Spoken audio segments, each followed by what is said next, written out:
Dicks. Oh my god, you had to, didn't you? Okay, hold on a second, guys. I blew myself up. Yeah, okay, he's gaming. He's gaming. Let's just not talk about that. Okay, welcome to StreamPunks, ladies and gentlemen. This is episode 4. As you can see, we're trying things a little bit differently today. By the way, are you guys watching the stream?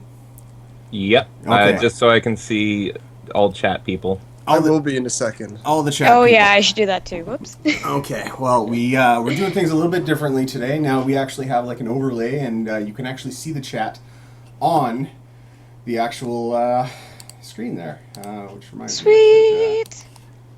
Should do this. Would you look at that? We're getting fancy. We're getting fancy. Ooh. Classy Is up in this Is bitch. the stream actually going? No, I don't see anything. No, it is. It is. Okay, it is. Okay. Hi, people. All right, we're here. Hey, everyone. Okay, we're good. Okay, so holy crap, we already got a lot of people in chat today.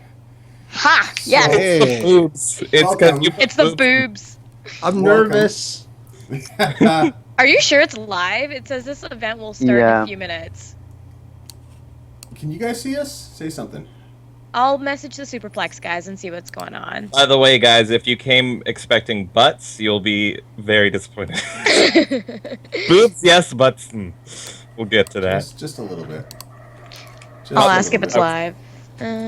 Is it live? I'm watching it. You're watching it. I'm watching.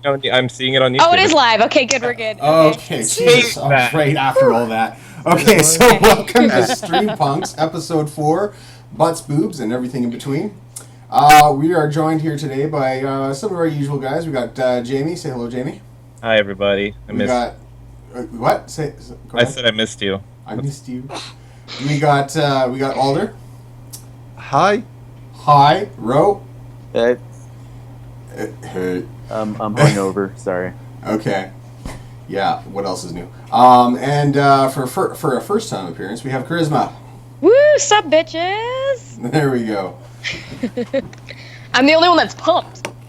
I'm Yeah. pumped. That's why I'm drinking an energy drink when I have energy. It's a bad idea.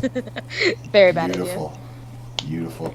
Okay, so actually, you know what? I didn't do as much preparation as I thought I had done. For shame. I know, I swear, right? It's okay. We can talk about ourselves while we're waiting for you if you want. Yeah. I'm looking at the overlay right now. Just a little tip as a graphic designer. Pro okay. tips. Oh no. No tips. Just a little one. You know your @ stuff on the side right there with our @ or whatever, our Twitter Yeah. handle? Oh, for God's sake, don't use that font. Holy shit, dude. All right, fair enough. I can take a little constructive criticism. Yes, All right. Okay, so as with most of us, if you caught previous episode, we all kind of explained how we got involved into GG. So Karisma, now it's your turn. Oh my god, no. Okay. To be honest, Jamie's probably the main reason I'm involved. He knows You're welcome, that. everybody. Yeah, you're welcome. Now you got my titties everywhere on You're Twitter. welcome, thirsters. Well, you know, like Jamie and I have known each other since childhood, and he was very, very involved with everything. Did I cut out there? That was No, weird. You're fine. You're fine. Oh, okay. Sorry, it sounded like I cut out. Yeah, so, you know, obviously Jamie and I keep up on a weekly basis, and he started getting interesting around the whole, you know, Game Journal Pro thing, and we were discussing it, and pretty much he updated me on everything, and I was like, what the fuck? Like, what the actual fuck? What are you doing to my video games? Stop. Yeah, that's basically what I asked when it started. You know, and from there, like, you know, I was involved, but not really, and then when they started bringing up all of this, like, misogynist shit, I'm like, well, I like games, and I'm a girl. What the fuck you talking about? And from there, I've been, you know, Yeah. hardcore. Yeah, actually, you know, I can, I will not personally relate, but like my buddy's sister, for instance, she's a hardcore COD player. Like, she plays Call of Duty nonstop. Wow, out of all the games. Yeah, well, out of all the Shit. games, but she's, but she can kick my ass in a second. Mind you, I kind of suck at first-person shooters, so that kind of, you know. I don't find that surprising, to be honest. There is such a large Counter-Strike female base that I don't know. It's just not that surprising to me. I know a lot of female Counter-Strike players. Counter-Strike, yeah, it's just the COD has, like, that's such a teen kind of focus. Anyway, fucking, I'm getting off. Yeah. It's all good. It's all good. But yeah, like, so when I was explaining all this to her, actually back in the beginning of Gamergate, I had planned to make a video that was all about, like, we love gaming, and I was going to get, like, a really diverse crew of people in there. I think, Ro, I even asked you to be part of that, didn't I? Yeah, and That's I told awesome. you to fuck off. Yeah, yeah. Pretty sure I told you to fuck off. Yeah, but yeah, she was all on board with that, and she's like, "Of course I will," right? So, unfortunately, she's not involved in online culture at all. So, she hasn't really jumped into the whole fray yet. But I'm pretty sure if she were, she would. Well, I just love jumping in, and everyone's like, yeah, there's no women. Send me, like, women that are in games, and I'll believe you. And I'm like, hey, sup, Hi. bitches? So and they crazy. freak out and start blocking me and start telling me I'm not a real woman. It's hilarious. It must feel amazing to have that, like, I can't do that, but to have that power to just be like, hey, I'm a woman. And then immediately it just breaks everything. I know. I like to just walk in and break everything. Just like, it totally breaks their narrative, just saying, I don't have a penis. Yeah. So take that. Hold on. Take my non-penis. Is Team Titties an actual hashtag? Like, Let's make it a hashtag, let's make guys. it a hashtag. Team titties. Yeah. I will Titties. headline that shit. There you go. Who started There's that? war on big Jessica, it boobs. looks like. Oh, she would. All right. Of course she did. Not surprised. Make it happen. Make you know, it like, happen. Tweet Of that course, I shit. care about the journalist side of it too. Like, I'm not just about the whole like, yeah, I'm a woman in games. But I feel like that's kind of where my strength is because a lot of people can't, combat me on that. Yeah. Yeah. And you know what? It sucks having to put that kind of value on your gender or race or I any kind of know. physical Especially, appearance. And I've never done it before this. But I know. these fucking opposition, let's just call them opposition, right? They pretty much cornered us into a situation where we have to.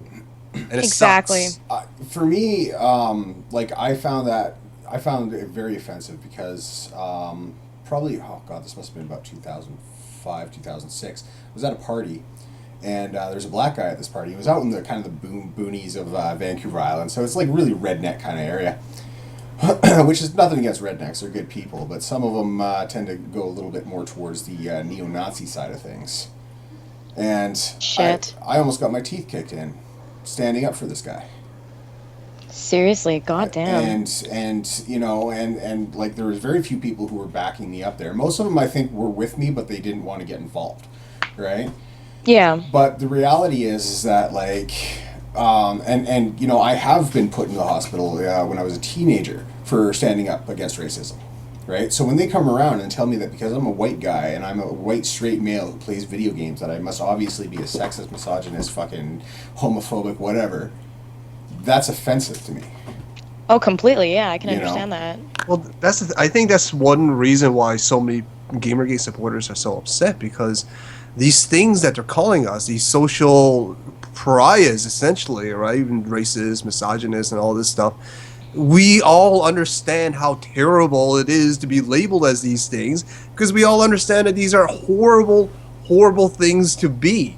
And Exactly. we wouldn't be so offended if we really were those things that they said we were because we wouldn't care. Like, you call a white nationalist a racist, they'll be like, yeah, so whatever. Thank Like, you. they know it. They know Yeah, these they own Thank it. you. They own it. Yeah, they Right? own it. And we're not going to own it because we're not these things. Exactly. Yeah, and Exactly. they throw these terms around like they're nothing, and that's something they do a lot. Is they just throw around, rapists and all these things just constantly until they lose meaning. Or I- you know what? Sorry. Continue. Oh yeah, well I was just gonna say that like that's all they do is they just take words that have very serious meanings and they just use them to the point where they have almost no meaning anymore. But the thing is, we're still treating those words like they have meaning. So when they call us racist and they call hundreds of people racist, to them it's nothing, but to us it's like, are you fucking kidding me right now? Like, This is bullshit. No, Yeah. absolutely. Or what really got me is there this push that they have against colorblindness. You know, Yeah. like they're saying that there's something color blindness isn't essentially racist because it fails to recognize privilege and blah blah blah. And it's just like, well, I thought we were supposed to get to the point where we all are supposed to treat each other like equals. Exactly. Absolutely are. Like peers. Like you guys are all my peers. I see like most of the people in Gamergate I see as my peers. Most of the people even on the SJW side I see as my peers. Like they have no more say in things than I do. Exactly. Yeah. They don't have the same mentality though. Yeah. Just what it comes down to. Yeah. And it's bullshit, and I hate it. Yeah, and that's basically why most of us are here now. Pretty much, yeah. So let's move on a little bit here. Let me just make sure I got my shit together, which I sometimes do and sometimes don't. Oh god, there's got to be a way for me to do this and look at the chat at the same time. Actually, there totally is. Hold on. That. Perfect. Okay, sorry guys. Okay, so we want to first start off with the butts aspect of today's title. Yay! Let's start off with a bang. Okay, number one. What was the Alder, Jamie, John, and I played Killing Floor 2 last weekend. That was fun. That was fun. We need to do something like that again. Games that we all own that are multiplayer. I was thinking of actually challenging Ethan Ralph to a TF2 Team Fortress 2 match. Totally. Like a You five should challenge me. I will fucking take all of you on. No. See, you'll be on our side. We do a 5v5. Oh my god, dibs heavy, let's do this. I can play heavy or medic either way. I got 2K hours into that game. I'm ready. Alder, be my med bro. I can do that. Okay, I can do which that. is great because I've never played the game before in my life. So, Holy shit. Just go pyro. Dude, let's just talk about TF2 for 3 hours. Let's just talk about it. Can we? well, no, okay. Some of you guys might know the story behind this, but like somehow Ethan Ralph started insulting me because of something that one of my readers had said. Right? Actually, it's not even one of my readers. It's one of the GG and BC guys, Rincewind. Yeah. Yeah, made a comparison between his blog and my blog, saying that he liked mine better for whatever reason. And basically I went in and said, "Shush." That's because Rincewind fucking hates Ralph. Yeah. I'm just gonna say it right there. Well, the point is it was, and Rincewind was very actually apologetic, like sorry for getting, turning this into this. I'm like, oh, whatever, man. Yeah, he's super sweet about it, Yeah. Oh, he's a cool guy. So I was gonna like I was sitting there thinking, I'm like, because I hate e-drama, especially if I'm involved in it. I absolutely hate it. Of course, So, yeah. so I was thinking of ways to turn it into a positive, and I was just like, well, fucking maybe we should get him and 4 of his best, and we can challenge him to a TF2 match for charity or something. Get a third party to take some money. I think that's fantastic. So Yeah, what, that's awesome. So basically, it's GG and BC versus GG Revolt, essentially. Yeah, I guess so. It's I GG don't and know. BC versus Arby's. Now, if this Versus gets back to Arby's. Ralph, hey man, like there's no reason for this to descend into e-drama because I fucking hate it. Right? Let's do something positive about this. Right? Yeah, I really And, like your outlook on that. That's really good. Yeah, and and do something cool, and like his team chooses a charity, we choose a charity, and whichever team wins, that's the charity it goes to. That would be wicked, actually. You know? That's Okay, amazing. You've got my support, man. Yeah. I am in and ready to crush, baby men. Can we choose? Can our charity be like Brianna Wu's Patreon or something No, like that? Oh, no. that Oh would my be god, awesome. no. No. I think that's no, no, amazing. no. I think that's amazing. That's 2 votes. That's 2 out of 4. Oh, no. Hey, there's 5 of us here. There's 5 of us. Oh. We should fund Team Titties. We could call ourselves Team Titties and then have like a breast cancer charity and our money goes to that.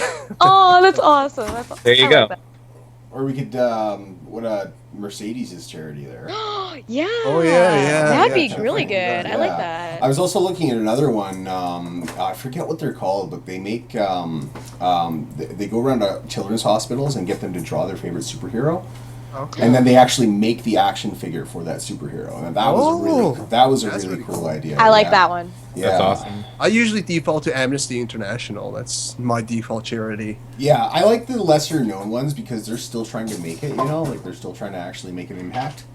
Where if you got Right. places like Amnesty International, like their overhead is something like 80%. It's like 80% of the money that you give to them goes into their like wages, right? So I don't I'm know. par- Last I it- saw, they gave at least 50% to the causes that they're fighting for. That's the Yeah. last time I checked. That was a long time ago. Maybe things changed. You know how these charity things work. yeah. Yeah. There's a lot of different ones that do different amounts and stuff like that. I just like the smaller independent ones, you know. Right. That's just my own personal kind of thing on that, though. But anyways, Teddy Bear asks if he can hear a cat, and I'm not sure my cat has meowed, but he has been playing around me a lot. So, all right. So actually, let's Seriously get though, back- I want to do that TF2 thing, so I'm fully on board for that. Okay. I'm Alright. fully on board too, man. I won't play with you guys because I suck, That's but o- I'll chill the fuck out of it. That's okay. I'm pretty sure we can get a team together. Yeah, EJ, you're if welcome you, to ever, if join. you ever want to do a practice stream, I'm on board. Just tell me. Yeah, for sure. But yeah, no, and anyway, I think that's a cool idea. Anyways, let's get back onto the butts. Or, maybe I Right. should phrasing. So, there's been a lot of drama ever since this happened, and it's just been making me slap my forehead. You know, and for those of you who've actually met me, I have a big fucking forehead, so there's a lot to slap. Anyways, so all this information about butts actually came out months ago, right? Yeah. All Yeah. the all the logs, all that kind of stuff, and everybody's been kind of like, "Oh, you're a pedophile." But then LEO Pirate came out with that video just recently, and then it just thrust it right back in, and everybody was paying attention to it. And I found that really interesting how the information was available. You know? Well, Yeah. here's the thing, right? This is kind of why packaging information into a digestible manner is important when you're trying to address these very serious allegations. Otherwise, people just Absolutely. won't pay attention to it, right? Absolutely. No. Completely agree, yeah. And I do agree. And that's kind of like that's kind of been the focus of my YouTube channel previously, right? Right. Where I was kind of like trying to draw attention to various areas that are considered controversial, but trying to explain them in a rational manner. Like, this is why they believe this. This is why, you know, it's not as negative a thing as you think. Yeah. You know, like if you look at the men's rights guys, you know, yes, some of them are total fucking pricks that don't deserve the time of day.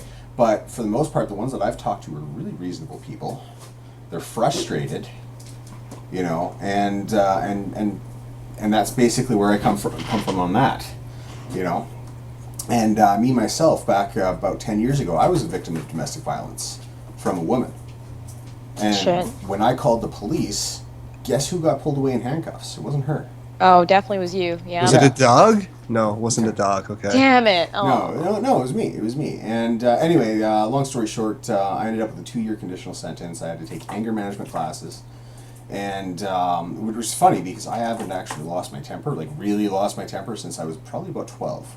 Right. Holy shit. You know, and I've done like security. I was a bouncer for a while. Like, I've been in fights. I try my best to keep a straight head about things.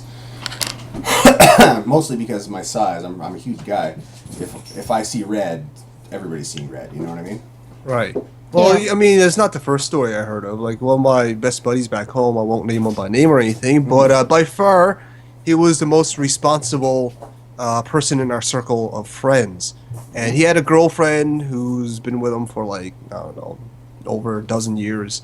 But, yeah, he ended up having a kid with somebody else because drama, right? Because drama, yeah. And this somebody else happens to be kind of a drunkard and also kind of, you know, likes to party and stuff like that.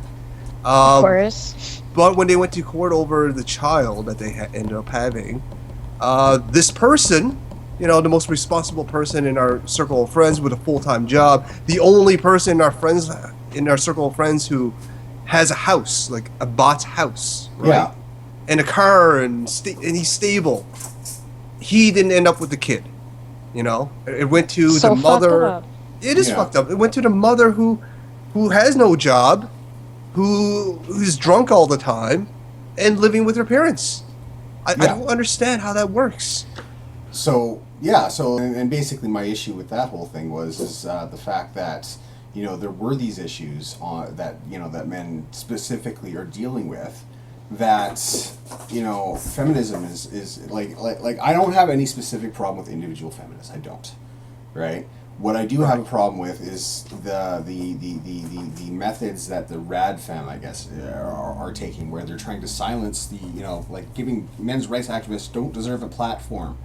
Feminism is the only sphere with which we can discuss these things, and that bothers me. That really bothers me. I've seen these people shutting down support groups for male victims of domestic violence, going in and then like banging pots and saying get out, no MRAs, no platform, Yeah, that was a famous one. and Yeah.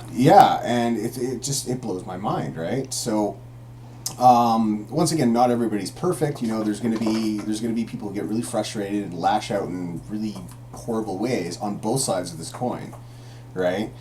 But that doesn't mean that the points that the wider community is raising shouldn't be heard in favor of manspreading. People taking up too much space in the fucking sky. You know what I mean? Like, God.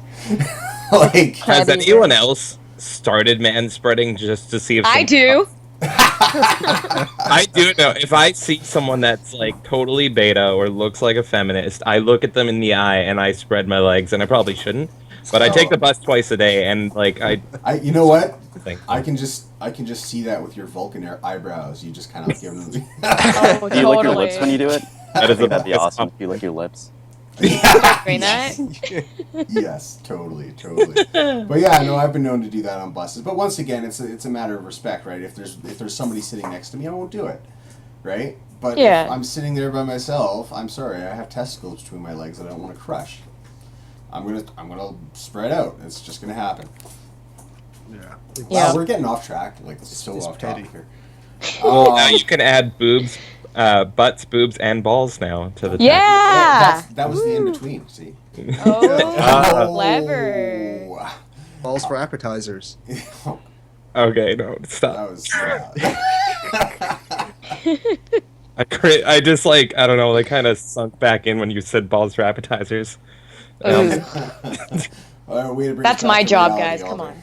Yeah. Oh, God. Jamie Rose is disappointed that we're not playing video games. We will again. Oh. I'm up for it anytime. It's up. We do whenever- play video games, Jamie. We do, but when we're trying to do a discussion, for me especially, I can't play games and have No, this is way easier in this format right now. Yeah, for sure. Although Ro is playing video games. There you go. You just can't see them. They're Yeah. happening. Metal Gear Solid, it's dope. Everyone Yeah, should we're play gonna it. have time at the end of the stream to actually talk about games though. So Totally. Okay. yeah. Sweet. So but, Really? Sorry, go on. oh no, okay. Go ahead. Actually, No, I was saying, are we gonna go back to butts now? yes. You haven't actually touched the butts yet. Yeah, I prefer not I know to we're all touch Tease. butts, but butts, and none of us want to touch the butts. But. so Yeah. Back to that butthole. Let's do it. So there was a lot of drama last night involving Mark Kern, and we talked about this a little pre-stream, right? But we should probably, reiterate it for the stream itself, right?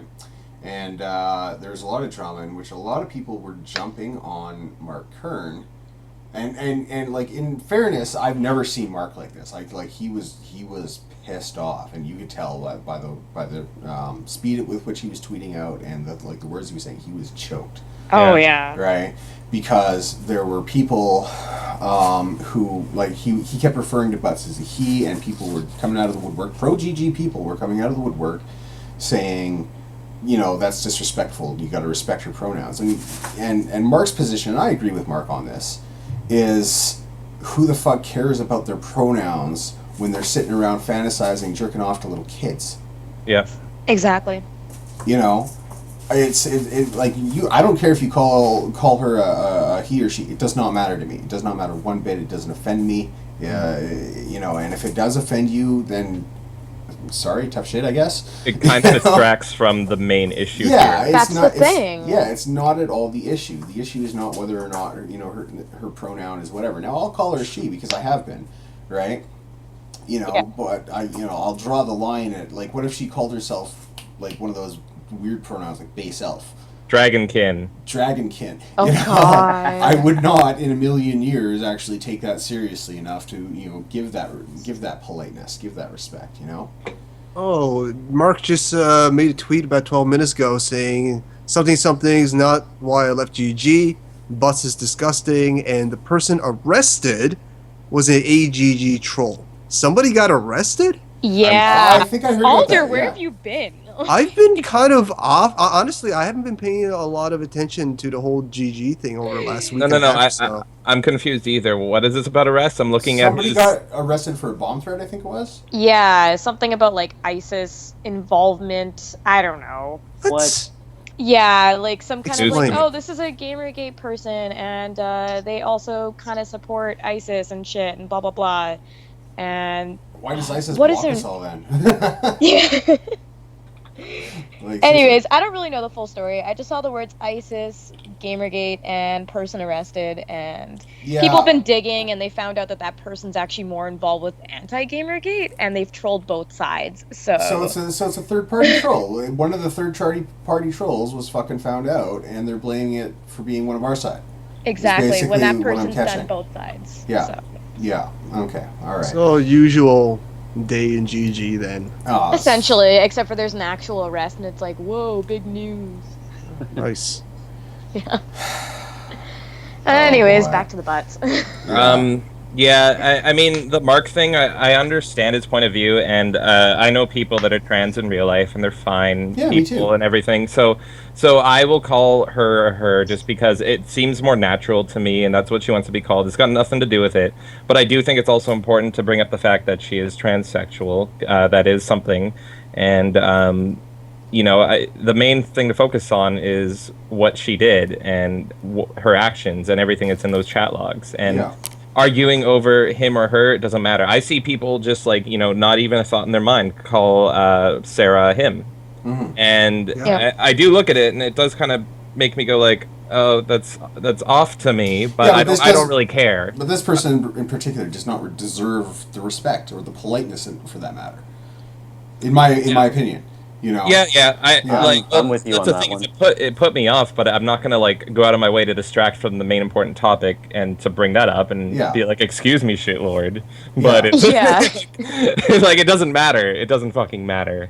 Yeah, that's pretty much Um, where I stand too, like, I get that some people think that she doesn't deserve that. See, I call her a she, right? Yeah. But for me, it's natural to call her a she because that's how I was introduced to her on Twitter. Like, That's it's how not... that's how she presented herself. Exactly, and Yeah. it's not me trying to be like, oh, I gotta worry about the political correctness. It just... That's how it was, and I don't really give a shit what she identifies as. It's about what she's done, Political correctness has been a thorn in my side since the 90s.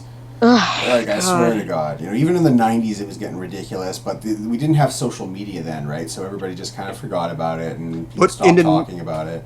In the 90s, right, Yeah. the right side, the conservatives, had more strength both politically, culturally, and economically. They still Yes. do economically.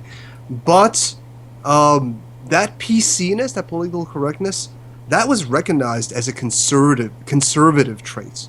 So I have no idea how it became a liberal trait, but it Yeah. is today, and it's weird. It's really, really weird to me. And a lot of people haven't realized that, and it is kind of like an insidious thing that people don't realize that the left is censoring just as much as the far right is now. And I think it was Sargon brought it up as like a horseshoe almost, where The it's horseshoe just theory. like It's yeah, the horseshoe it- theory, yeah.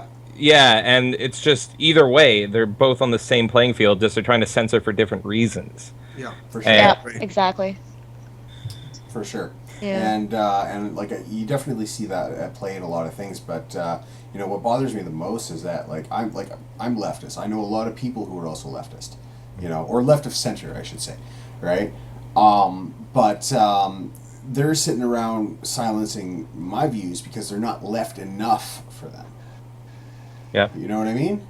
Anything, not to, even- their, yeah, anything not- to their right is right. Not even censoring my views in particular, but trying to silence a wide perspective, Right. or Yeah. take away from, and it's funny too because they don't even try to disprove it. They just throw out 40-year-old social theory that has been debunked time and time again, and say, "See here, look," and we're supposed to be like, you know, like this isn't hard science. None of this is evidence. You know, like there's no point to this. I don't know. Anyways, point being, it's just that aspect of itself is rather silly, and people who are like jumping on Mark Kern of all people, who's been like one of the nicest guys. I know. He's been like the Gamergate nice guy from the beginning. You know, ever since he started getting involved, like before he even identified as pro Gamergate. Now, to be fair, though, you know, I guess it's normal for normal human beings, which Gamergate's made out of, to defend somebody, even if this person is a pedophile. To defend this person because, you know, like Gamergate's not about gender. It's not about transsexuals or not transsexuals. It's not about identity. Yeah. It's not about identity, exactly. So when somebody from Gamergate, who has no dog in the race for gender politics, sees someone kind of using the wrong pronouns, I can understand the knee-jerk reaction to say, hey, you should be respectful. I wouldn't want to be called a he either, right? Yeah. And that's a very human thing to do, right? Which shows the human side of Gamergate, that we're not these fucking white nationalist monsters, you know? Yeah, there's only fucking 2 white people in the chat room right now. Exactly. In our chat, you know, like what the hell? And I think also a part of it, you said Mark's a really nice guy, and I think that's a part of it was the shock of it. I think a lot of people look to Mark for the more lighthearted, positive, easygoing stuff. Yeah, like the stuff we go to for like Game Diviner and all that, like the non-extremists and positives. And for a lot of people, I mean, we do have trans people in Gamergate as well, and I've never heard anyone call any of them he. And I think just seeing Mark, who you look up to as this nice, level-headed guy and everything, seeing something you disagree with him on so much, that would have caused people to go like, "What the fuck?" Yeah. And and it's just a difference between tweeting him and saying "what the fuck" and casually thinking it. Because when I saw it, I was just like, "Oh, I didn't expect that from you," but okay. I mean, to each his own. Whereas other people would be like, "Are you fucking kidding me?" kind of thing. So, yeah. Another thing I think is people are, and this is where I think that a lot of people get it wrong, is people are kind of celebrating this as like, oh, you know, this is the turning point, but it's nothing close to a turning point. It's a mean-spirited, fucking hypocritical, you know, troll got her just desserts, essentially. You know, that's all that happened. What? What's that? A turning point in what? Yeah. It's not a turning point. This is nothing to... She's not a journalist. No. She's not in the industry. Exactly. She's just a critic. And you know what? She's allowed to criticize Gamergate. Yeah. However, she's not allowed to be a fucking pedophile. Yeah. Yep. She's allowed to criticize, but that doesn't mean we can't criticize her. Oh, exactly. I'm also true. Also true. You know, and that's fine. And yeah, so I mean, like the fact that you know, this article came out and now it's on Breitbart and it went through legal 7 times or something I was reading. Yep. It's insane, I know. Yeah, and he had to remove a few things, which is fine, right? But like but 7 times it went through legal, and that's why it took so long to get out. So he had to make an edit, send it back. They're like, okay, change this, blah blah blah. And this was all the stuff that was legal for Breitbart to print. Right, so and that's great. That's great because, you know, it means a lot. But here's what I find really interesting, is the antis are spending all their time defending butts, while we can move forward and actually like focus on ethics, for instance. You know what I mean? Yeah. Like it's totally a good distraction. Don't let ourselves get distracted by it, though. You know. Exactly. And that's the number one thing that pisses me off about this. And I tweeted yesterday, I think I said something like, the amount of people defending a self-admitted pedophile with this much evidence against them makes me lose some faith in humanity. Because it's like, you have Leo's video, which should be enough, and then you have Milo's article. And Milo's article, like you said, this is all stuff that has been verified by the family. The family of the girl, legally verified as well. Legally verified. They got in touch with the family. They got the okay to put all this stuff out there, and you're still defending her. I saw an anti-tweet yesterday, something like, "Well, if there is evidence, I'm just gonna plug my ears." Literally saying, "I'm just gonna plug my ears." Yeah, I That's saw that. disgusting. That's And I mean, absolutely I didn't disgusting. recognize the name. It wasn't anyone notable. Daddy Warpig retweeted them and was like, "I'm fucking done." You know what? Yeah. I actually really like Daddy Warpig. Oh, I love him. I did too. Well, he's good to follow because he tweets Yeah. so much, and he tweets so much it's from everybody. a lot of and not only that, but like a lot of this stuff is very like informative, Mhm. right? Like when now I'm a writer, some of you guys already know that. Actually, you all already know this. Probably even in the stream, everybody knows this because I show my book almost every time. But I had no idea about sad puppies until this year. Really? I had no idea about it. I had never heard of it. Same I was here. just like, what's Yeah. going on, right? Yeah, I didn't know About either. it from him, yeah. Yeah. I'm still somewhat confused to it, but Monday Matt Me released a too. video on it, and that helped a little bit. Yeah, basically my understanding of it is that the Hugo Awards are being managed like a clique. You know, Yeah. Yeah. you talk to the right people, you have the right friends, you know, you scratch the right backs, you get a Hugo Award. That's what my understanding is, or having the right politics at least. You know. Yeah. And it's very similar to what we heard, with some of the indefensible vids from last year there about the Indie Game Awards. You know, which we will talk about during this stream a little bit later, but you know, just kind of throwing that out there, right? But like in terms of butts, I think butts is now no longer a real issue. Agreed. Yeah. You know, Well, it's out there now. It's up to the only thing I want that family to go. I want with justice, pretty much. Justice. Well, Justice. Milo did Justice not- for the family. And Yeah. Social child. justice. Well, as far No. as far as I know, and as far as like Milo's article is confirmed, there was no actual molestation going on. Mhm. Right? Doesn't make any of what was done right because from what I understand, she was posting pictures of this girl. Posting pictures Yep. of her and On stuff FF that- Well, the Shrine. thing is, It was with all the partially- information that was already there, like Milo got a hold of their entire family. Yeah, Like that's how detailed the information was. yeah, Yeah. That's crazy. yeah, and that there is enough, you know. So, anyways. All right. So I don't know. I'm done talking about butts now. You guys want to move on? Next part. Yeah. Yeah. Okay. Now, Karisma has boobs. I do. Yes. You don't Oh my say. god. Karisma, Oh my Karisma has God. boobs. So I'm I've gonna been let her gifted. be the one to kind of take it off a little bit here on the big boob war. Oh no, war on big boobs. Dear God. Yes. I get heated on very few things on Twitter. That was one of the few things that I read. What's his name? Ernest? Ernest The guy W. that Adams, does the yes. IGDA? Oh Yeah, my that's it. God. He founded Ignite, yeah. Yeah. Essentially saying that he's not going to stop until all the big boobed bimbos are out of gaming. Hmm. So it's And I That sounds awfully sexist to me. just Yep. a little bit, you know. actually have the quote right here. Yeah, please read it and Yes. watch the page. Okay, so first of all, this is in response to something Derek Smart posted. He posted an article on VGCharts.com with a picture of Anita Sarkeesian that says, "Journalism is dead," and he says, "Here we go again." And then there's a bunch of people talking.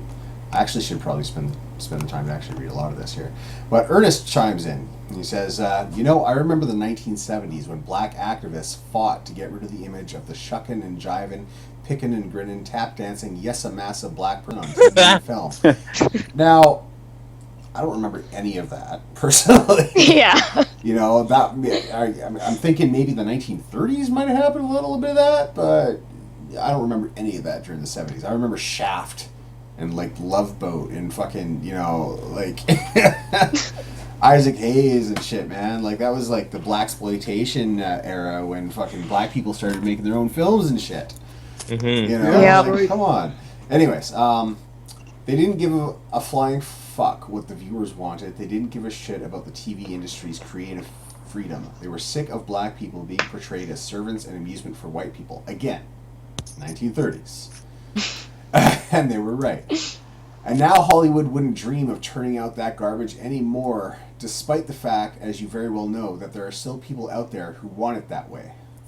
So yeah, we're going to keep on yelling until the last big-boobed bimbo is as gone from gaming as the once-beloved blackface, quote, nigger minstrel show, unquote, is gone from the American stages. Don't bother trying to tell me this is different. If the entertainment business is not allowed to treat black people like shit anymore, it can damn well stop treating women like shit. Okay. Oh my god. I think we're that's the all first time pissed. I've been triggered in my life. See, now I showed this to my daughter actually, and she's just like, so all big boobed women are bimbos then, eh? Like, Yeah. Yeah, that's. I'm sorry, but like, in an era where they're all trying to push like this body positivity stuff, which is fun, I have no problem. This is the opposite of that. based This is on literally its the own opposite. merit. But exactly. Okay. Like, let's just say he was hypothetically right about the 70s thing, right? The whole idea is to put black people in more prominent roles into cinema, right? Yeah. Exactly. Well, in this case, big boob bimbos, well, these big boob bimbos already have a platform. This person is trying to take it away from them. Yeah. Yeah. So He's- it's the other thing, literally too. the opposite. He literally thinks that women don't have big boobs in That's real so life. fucked up. Like, he doesn't go outside, and like if he sees big boobs, what does he do? He just fucking runs the other way. I have to start my day over again. Damn it. He acts like it's like the equivalent to blackface would be like if women act dumb and they put like water balloons in their shirts. No, women actually women actually have boobs. Like, Yeah, for fuck's exactly. sakes. I know some. No, this guy just sounds like he's scared of his own boner. It's fucking stupid. He wakes up, Here's looks the at his thing. dick, and cries. Yeah. Here's the thing though. I actually know a lot of like big boob women who are absolutely gorgeous, right? Who are smart as hell but play the bimbo. Yeah. I Right. mean, I've look seen at, that a lot too, yeah. Yeah. look at Liana Kay, right? She's a neutral GG person, right? Yeah. And she is a feminist, an Yeah. outspoken feminist at that, Yeah. Self-identifies. and self-identifying and all that stuff. But she's sex positive, and she loves dressing like a bimbo. You tell her she's being sexist or have internalized misogyny for dressing the way she does at cosplays. She'll go out naked just to spite you. You know, that's what I love about her, right? Yeah. Yeah. And that's the kind of feminism that I, at least in the past, recognized as feminism. But today is not the same. Yeah. Like this guy, I don't know. He looks like he's like 60 or something, right? And he's got this weird little hat that he wears. No, Oh, I saw that weird, stupid fucking. Yeah, it's like a little German like lederhosen hat or some shit. I don't know what it's called. It's Women like- can have big boobs, but they have to wear burqas if they do. Oh my god. All right, guys, buy me a burqa. Let's set up a Patreon. Let's But go. the other thing, and actually, Zombie Neath, I think, actually, was it Zombie? It is Neath? Zombie Neath, yeah. She posted the photo of herself with her degree or whatever. And she had it over her naked boobs. And I was like, yeah, you go, girl. Okay, Yeah. now I've got a tweet from her right now saying, and this is, I agree with her on this, like trying to think of a bimbo in, like, obviously in video games, and she can't. Yep, we Right? had that discussion. We Yeah. were like, we can't think of anybody. Like, And the only one that I could think of off the top of my head was that girl from Lollipop Chainsaw, but I'm told that she's actually pretty intelligent. She's amazing. Really? She's yeah, Lollipop Chains. She's fucking amazing. I've never played it, so I don't know. yeah, she, I don't like, know either. She like saves the whole world from fucking zombies. Look, okay, you know what? There a lot of games I love actually do have quote unquote big boob bimbos. I love Duke Nukem. I love Conker's Bad Fur Day. Both of them have big boob bimbos. Mind you, one of them is a sunflower that has giant tits. But But those are probably parodies of yeah, like, but here's the They're thing. parodies, yeah. Yeah. They're exaggerations of, yeah. pandering to the masculinity side. And you know what? Right. I love those games, and even though like those characters are like the stereotypical thing, I don't fucking care because artistic integrity, they can do whatever the fuck they want. It's not Yeah. like Definitely. it's not like all women in video games are like this. I can only think of a handful of examples, and I had to Even- search out those games because I like that kind of stuff to find them. Like, okay, in terms of games that have like characters that have some kind of like backstory, okay. Look at a game like Grand Theft Auto 5, Okay. right? Now, have you guys all played it? Yeah. Okay. No All right. spoilers, but I played it. Just not much. Mostly. Okay. play some All of right. it. Well, there's like just off the top of my head now. I'm not thinking too deeply. I can only think of one character in here who could be classified as a bimbo, and that was the one that they kind of based off of Lindsay Lohan. Oh yeah. You know. Yeah. And she was a dumbass. She Oh, was all actually, like, they didn't. Sorry, they didn't base her on Lindsay Lohan, but Lindsay Lohan thought that they did, and they sued her, and then they had proof that they didn't base it on her. They didn't base. Oh, is that what visual. happened? I didn't even know that. Yeah, they based it on a model that looked like Lindsay Lohan.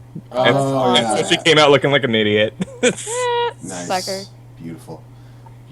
But yeah, no. So like, I don't know. There's things like that, right? And like, it was actually, to me, it was really heartwarming to see like Mercedes Carrera, fucking Jennifer Daw, Zombie Neath, Sith Lord Sabrina. I got here. There's a few others that I totally missed in this because I wrote an article collecting a bunch of tweets, right? Yeah. There's a few others that I totally missed. By the way, Karisma, you got a lot of like retweets and favorites on that, eh? Yeah. I was kind of surprised by that. I was like, all right, cool. You got a lot. You're like second only to Mercedes, I think. Oh wait, no. Are you- No, there must be. Come on. Well, okay, no. I'm sorry. I missed Jennifer Daw as well. Jennifer Daw.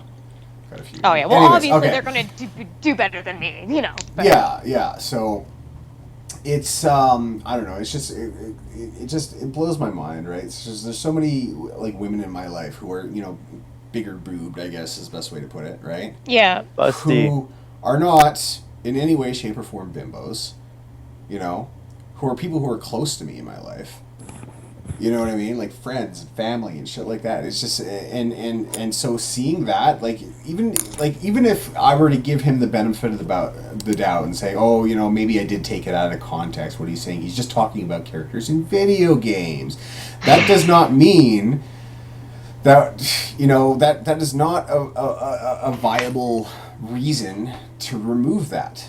Well, here's the thing, right? From my perspective, what I see the whole like SJW angle is that they want a representation of women that is more accurate to like the average woman, right? Isn't that what they keep spouting? I And think it's so. like, "Quote unquote You know- average No, woman." they're Yeah. more just sex negative. It's ridiculous. Maybe the yeah. average SJW. But I mean, woman, like, I don't when know. they're trying to, like, combat it and make it look like they're the good guys, that's how they try to frame it, right? Yeah. And the thing is, they're acting like there aren't women out there that exist that are bigger and smaller. It's like you have to be, like, this certain measurement to be a real woman, and it's not true. And it's bullshit, and I'm really tired of, like, hearing this, It's like... They literally contradict themselves. Yeah, it's like you're saying that, like, there aren't, like, double Ds out there, and there aren't A cups and, like, whatever, like... That has a right to be in games, and I don't see why they don't think so. For sure. Right. See, I see an issue with. Oh man, I totally brain farted there. Jamie, go ahead. Well, all it's gonna say is like, even if you watch like the King of the Castle, you watch Anita Sarkeesian's last video, she'll call something problematic, and then she'll go to something that is quote unquote good representation. But there's no difference except it fits her narrative. It's like a fucking SJW game. Well, so if you exactly. look at someone in Resident Evil and like they're wearing something sexual, and she'll be like, "That's bad." Then she looks at something that's like nearly the same fucking outfit, and she'll be like, "See, this is good." And it's like, how do people listen to this? Oh my god, yeah. It makes- Cherry picking Okay. queen. That's the difference between social justice warriors and people who are socially conscious, right? Like Yeah. social justice warriors, they want equality for themselves. They want everyone to be like them, and then everyone would be equal, right? But socially conscious people are just people who pay attention to social issues, Yep, and that's the difference. agreed. It just makes me so mad. It's just like, if you hate it, make something different. Don't That's tell, the thing. don't yeah. tell fucking artists that they're doing it wrong. Yeah, Like I said, as someone that loves games that are over sexualized on both sides, like I love Duke Nukem, and he's like fucking impossible to get that muscular. Yeah. But he's also surrounded by women that are like dunces and super sexualized. I love shit like that, and it terrifies me that fucking Gearbox owns the rights to it, because it's like, They're horrible people. yeah, it's like you Yeah. better fucking not get Anthony Birch to write that shit. God, I would cry. But I don't know. It's just, I don't know. Well, and see, that's the other Make thing your own too, shit. right? Like, I think everyone always focuses on, oh, women are like look like this in games and blah blah. Look at all the men that are like super muscular, just like all these different things that don't make sense for men either, but nobody gives a fuck because women and privilege and you know. Here's the thing. If that was actually a male power fantasy, we would see a lot more gamer dude bros trying to achieve that. Yeah. Hi, I'm right here. And a lot. Yeah. You know what? You're paid to do that, so shut up. Oh my god. Yeah. Oh god. In the last Anita video, she was talking about women that were over-sexualized, and then she looks at a man in the video that's like super ripped, and he's like wearing skin-tight short shorts, and she's like, this is just men that can identify with it. It's like, there's no difference. He's actually more nude than any female you've pointed to in this entire fucking video. Yeah. Double standard is the only standard for them. There was an article. It makes no fucking sense. It doesn't. And honestly, you're trying to tell me that, if guys can look at, a hot girl that's made out of pixels, that girls can't appreciate a hot guy made out of pixels? Yo, I appreciate both. I'm straight, Yeah, but I see, can still there look you at go. both and be like, shit, like, Damn. that's awesome. Yeah. Are you kidding me? Damn. When Bearded Ryu came out, I was checking that out so hard. Yeah, and then the same people were making fun of that wrestler girl. Like, the same people Yeah. that were like, gonna look how mention hot that. Rio is. It was Patricia Horrendous specifically. Oh, yeah. Hernandez. She's by far one of the worst writers on Kotaku. And Oh, when you're one of she's the so worst bad. writers on Kotaku, that means you're real fucking shit. Yep. She was so bad that people were making parody articles that were like, seriously, like I had to check out, like, did she actually write this? Because this seems like something she would write. Yeah. Like, oh my god, that was and that was it. And then they started coming around saying, oh, they're just making up these articles. She didn't write half of those. It's just like, but the ones that she did, they're based off of the They ones sound she did. identical anyways. Like, I wouldn't be surprised. Like, Yeah. nobody's surprised. Like, come on now. Yeah. Oh, wow. Mika, there you go. That's right, Jamie Rose. That's her name. That's the wrestler's name. Mika. Yeah, the exact same people that were insulting Armika for being sexualized are saying how hot bearded Ryu is, and it's like, do you listen to yourself? just take a minute. Just sit down and listen No to how stupid you self-awareness. sound. We've got a pretty active chat today. I like it. I can't Yeah. even see the chat, so I'm kind of choked about that right now. You can't see the chat. Why aren't No, you it's not looking working for me, so I'm just basing it off of whatever you guys comment on. at it? They're just talking about how to make a sandwich right now. Don't worry about it. Oh, cool. Yo, add some ham, add some cheese, toast it a bit. It's all good. And There you butter go. is a good lubricant, as I said yesterday. Oh, Butter is the best lubricant for bread ever. It's true. Science No, here, like, guys. seriously, that was my Science. whole day yesterday. Somehow I just didn't want to get involved with the drama, so we're talking about lubricants. Came to bread and butter. Best conversation ever. Oh, beautiful. Anyways, yeah, I mean. I got a the story whole- about butter after the stream's done. Okay. I want to hear it. fuck. Oh, I got No. excited. Oh. No. If he says it has to be after the stream, you're not going to want to hear it. Okay, has that's to be true, after the actually. stream. Yeah, I mean, this whole thing with the boobs, it's just it's overdone now. It's like nobody fucking cares. There's people of all sizes in games. There's people of all sizes in existence. Just fuck off. You know No, what's no. really... My problem is, if these were just people yelling at the wind, I wouldn't care. But my problem is people do care, and they do take these people seriously. Well, and if the I've always fucking said. IGDA guy is doing it, or what is it, IDGA? Igda. IGDA, yeah. Yeah. If someone like that is doing this, it just upsets me. I don't know. Hey, Karisma, Jessica said in the chat, Karisma using butter chicken as lube. Oh, Doing it Indian style.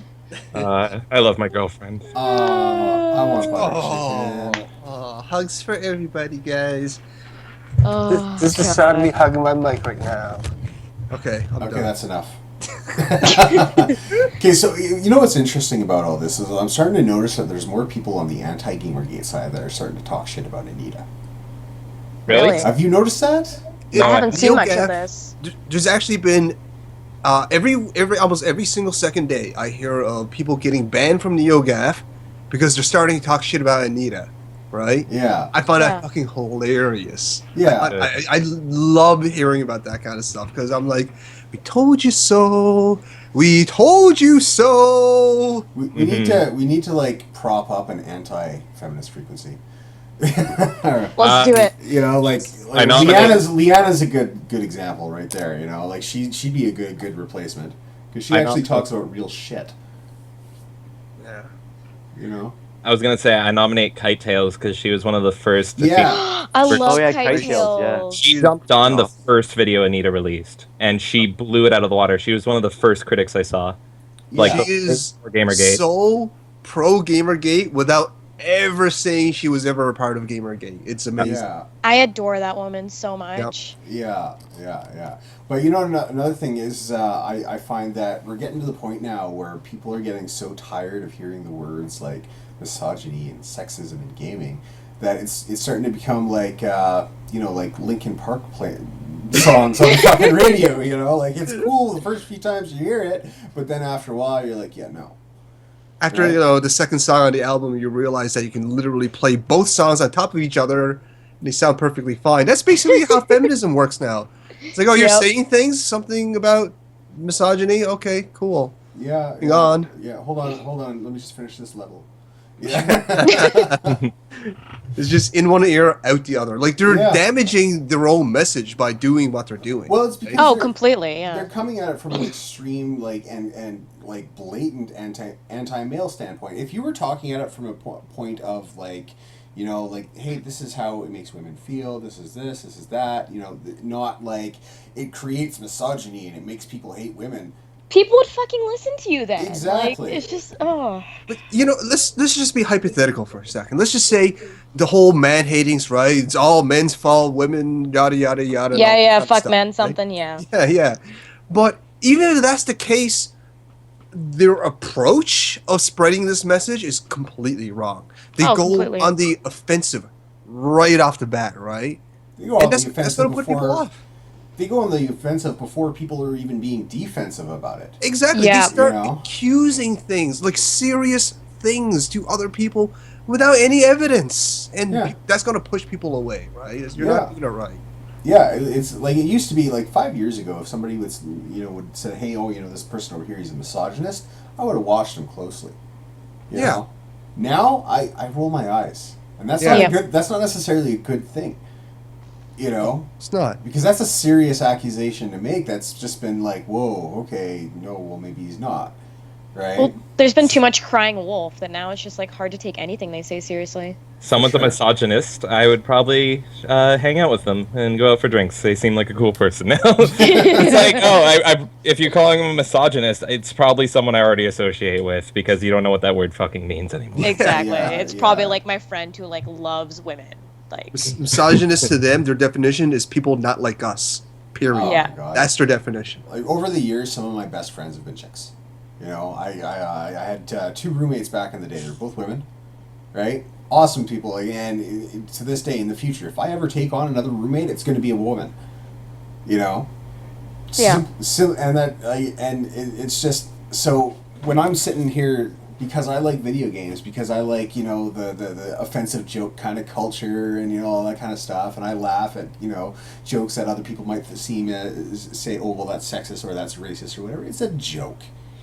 You know? exactly. It's a joke. And the moment you start taking it too seriously, is just, you've lost your sense of humor. Yep.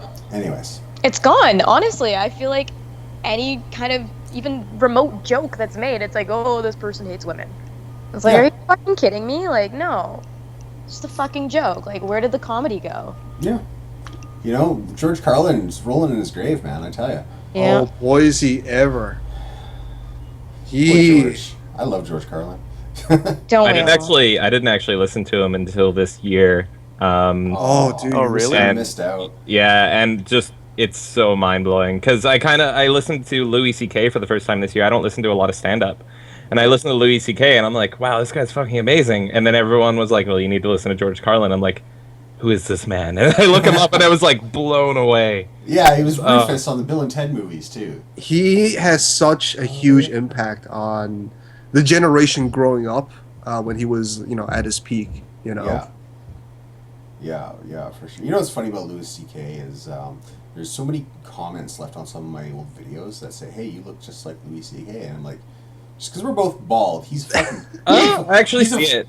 I see it now. He's a ginger. What do you mean you see it? Fuck off. I see I what kind of see it too, actually. Tell you the Oh truth. my god. Oh I my don't God. see You're it, right. Yeah, guys. see, okay, see, I don't Karisma's see it, only the one on photo side here. to your left, but I like in that video you did with honey badgers. Like, you kind of I mean, to be fair, I haven't seen you in person yet, so I don't know. Okay, fair enough. But yeah. I'm taller than him. There's You're really proud about your heights, I've noticed. God, I'm so screwed around you. Like, come on. It's because it's so rare for me to come across people who are actually taller than me that I have to look up at. Right. You know, so I'm in something like the 99th percentile for like height. So Keep it's going. like Occupy atmosphere. Occupy atmosphere. Yeah. Yeah, we're the 99% shorter than EJ. But I'm not. But here's the thing: I'm not like there's some people who like tower over me though. So it's like I'm right at that height where anybody who ends up taller than me is like a freak of nature, who's actually like a foot taller than me. Oh my god! How tall are you? I'm 6'3". Okay, we're the same size. I'm like 6'2", I think. Oh, okay, yeah. So you and me get along fine. Yeah. We won't fight each other. We'll see eye to eye. I'm Oh, like, that what, was a a good joke. foot and a half shorter? Something like that. Yeah. You're God. you're 4'11". 4'10". 4'10". People call my Oh, girlfriend wow. short, Yeah. and No, my ex-girlfriend was 4'11", so like I get that. Like and she's such a tiny girl. Like it was so hard to like move around sometimes because I'm like, oh, I'm gonna crush you. I'm painfully average at 5'7". Aww. Yeah, see that's okay. Like average height's okay. This is like Average short is average good. height too. Yes. In fact, realistically, any height's okay. I really don't care what height people are. That's not a factor. Hashtag Heightgate. Heightgate. Hashtag Heightgate, indeed. But height is not a factor in how I view somebody. You know what I mean? Yeah. So I mean, it's just, but it is definitely something that I will poke fun at. Like short people, I will poke fun at them for being short. But it's in good spirit. It's hilarious. Yeah, Because you're a misogynist. That's why. Yeah. And it's funny to get the reactions. Like sometimes I'll walk up, like my ex, for instance. I'd walk up and I'd just kind of like hunch down a little so I could like try to get to her height, and then I'd make it look like I'm having a really hard time doing it. Like, oh, this is tough. She gets so annoyed, but it was cute as hell. No, it's fun. I mean, Yeah. I kind of joke around saying like, "Oh, I'm offended," but I think it's hilarious. Like, I'm fucking tiny, whatever. It's funny. It's just like all the tall people out there. You're like, holy fuck, you're like a building. Sorry, look at the being that tiny, you never have to worry about like having a hunch or anything, which I constantly do, because everything feels fucking small to me, and it's the worst. Yo, I can literally fit anywhere. It's amazing. Yeah. It's true. looking at the people comparing heights in the chat right now is fucking making me laugh. There's I know. This Nick Right. guy is really proud that he's 5'7". He Her- put it in twice in chat. Very proud of it. Heretic 920 is 360 no scope. And, Yeah, that's and pretty then, good height. And then I gotta 420. 420. 420. That's in 18 minutes. Okay. Chat devolves just as much as we do into just just going off in random. Oh, chat. Where would we be without you? Talking to ourselves. Anyways, but yeah. So I mean, I don't know. It's just one of those things. We got off on a pretty good tangent there. I like that. We did, I yeah. like that tangent. Anyways, like titties and stuff. Titties and stuff. Team titties. Team putting it out titties. there. Yeah. Height Long gain, story team short, all titties are great. Yeah, and you shouldn't titties are judge cool. if you're small. Fuck off. Every tit- Men like them, women like them, everyone likes them. To me, if you don't Yeah. like titties, you're a misogynist. No. Okay. So here's Yeah, we'll take your words. We're bringing it back. Here's a question. Are tits sexual organs, or are they? Yes, they are biologically, at Okay. least. So like, Yeah. in terms of the reproductive system, yes. I think so, just Yes. because there's something that's exclusive to females, To so women, therefore, yeah. Okay. Men, and so many men are attracted to them. Yeah. You guys should Yeah. watch. There was a show called Sex Files that was on like TLCs during the late nights. I think I remember that. Yeah. Love the shit out of the show. Love the shit out of the show.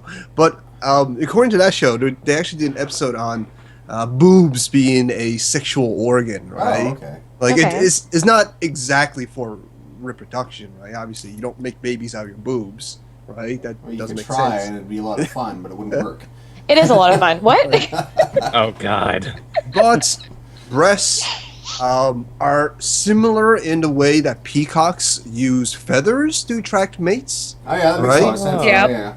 And to humans, during that show or that episode, they theorize, not proven or anything, but they theorize that human males are attracted to the breasts because it reminds them of the buttocks of the woman, right? And the human mammal, right, is one of the few mammals that actually have breasts on their chest rather than around the abdominal area. Mm-hmm. And that was, they think, is an evolutionary trait to kind of signify that they're, ready for reproduction by kind of emulating the look of the buttocks, which most other species in the world are attracted to. That explains a lot. Wow. That's why All right. dogs are always sniffing butts. Yeah. Okay, Alder's explanation is super smart and scientific, but I have a super easy one. Go to your Alright. favorite porn site. Is there a hold on. Is there a category for the part of the body that you're trying to see as a sexual organ or not? If there isn't, it's not a sexual organ. I don't know. But Jamie, there's all like of a it. feet Come thing. on. You That is know. all. There's no there's no category for knee or elbow, What? but there is for boobs. There is one for hands. There's Yeah, one for and- TPT. Does that count? I don't Oh know my what that. No. What? I've never seen that. I'm talking about a category like preset. I Oh. should stop. All right. Just ignore it. Well, but when you look at boobs in terms of video games, now, like, video games are you guys familiar with the term supernormal stimuli? Nope. Semi, Okay, not so completely. basically what it means is it is something that is not a natural creation. It was either man-made or whatnot, right? Now, we're sitting here literally, laughing or discussing or whatever you want to call it about something that is man-made with human hands or human brain or whatever, as though it's a sexual being. Yeah. Right? Now, and this is the Anita Sarkeesians out there, and this is the anti-Gamergate out there. And we're the ones who are just like, it's a fucking video game. It's fun. It tells a story. Maybe that story involves a big-breasted woman of some shape or form. Right. Yeah. And and 9 times out of 10, I see, like, in a lot of the games that they look like a bimbo, but they end up being like whip smart. Mm-hmm. And I've seen this reflected in real life as well. Like the bar I used to work at, some of the girls that came in dressed like Playboy bunnies and shit like that, they were the college educated ones, and fucking, like, they were the ones who, like, had, like, degrees and were doctors, or, and it was ridiculous, and I saw this all the time. So just because somebody looks like that, like, even if you go out and pick up an issue of Playboy magazine, you read the centerfold, and it says in there, what that centerfold does.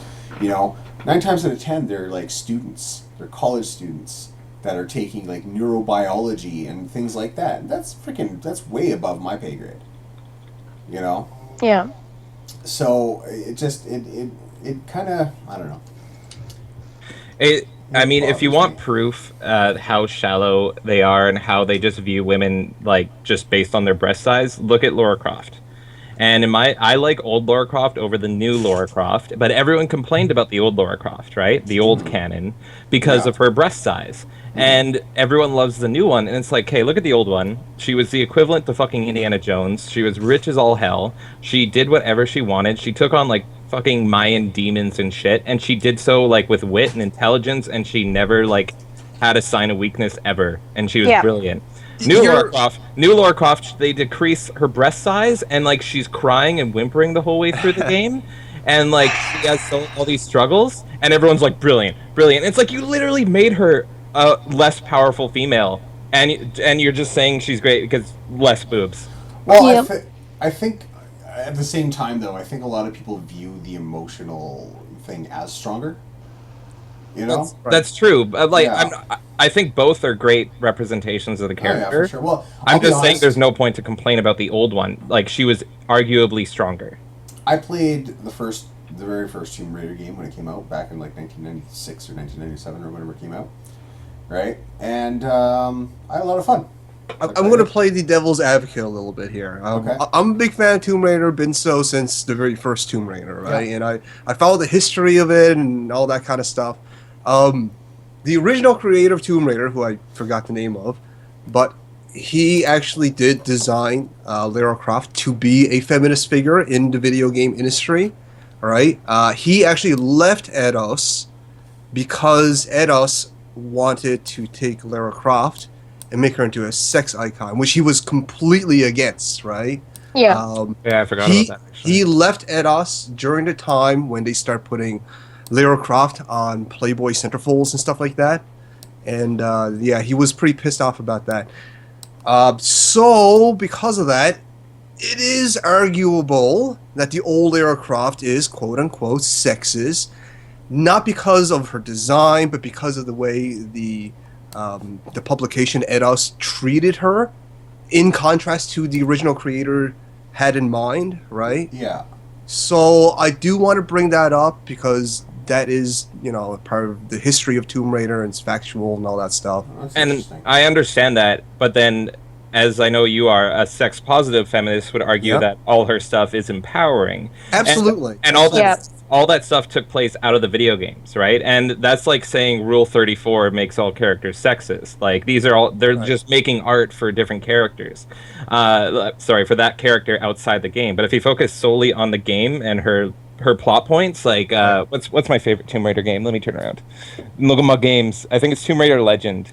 Like, she's so fucking badass and powerful, but she's still dealing with, like, her parents dying and shit. Right. And I mean, that's- don't get me wrong. Like, from the character's design perspective, you're completely right, right? And those people who want to complain about Lara Croft being a sexist figure, at least the old Lara Croft, they're doing it completely wrong, right? It's not her design or her figure or anything like that. It is the business decision that Eidos made against the creator's original intention. Mm-hmm. That is the point that they should have been making, but they failed to. Because why? They don't know anything about video games. Yeah, Yep. that's true. That's what it comes down to. And then it gets down to, like, I mean, these are people arguing within the company and who's right and who's wrong, and that has a lot of issues. And that happens with video games all the time. There's going to be disagreements. So who's to say who's right on what she should be?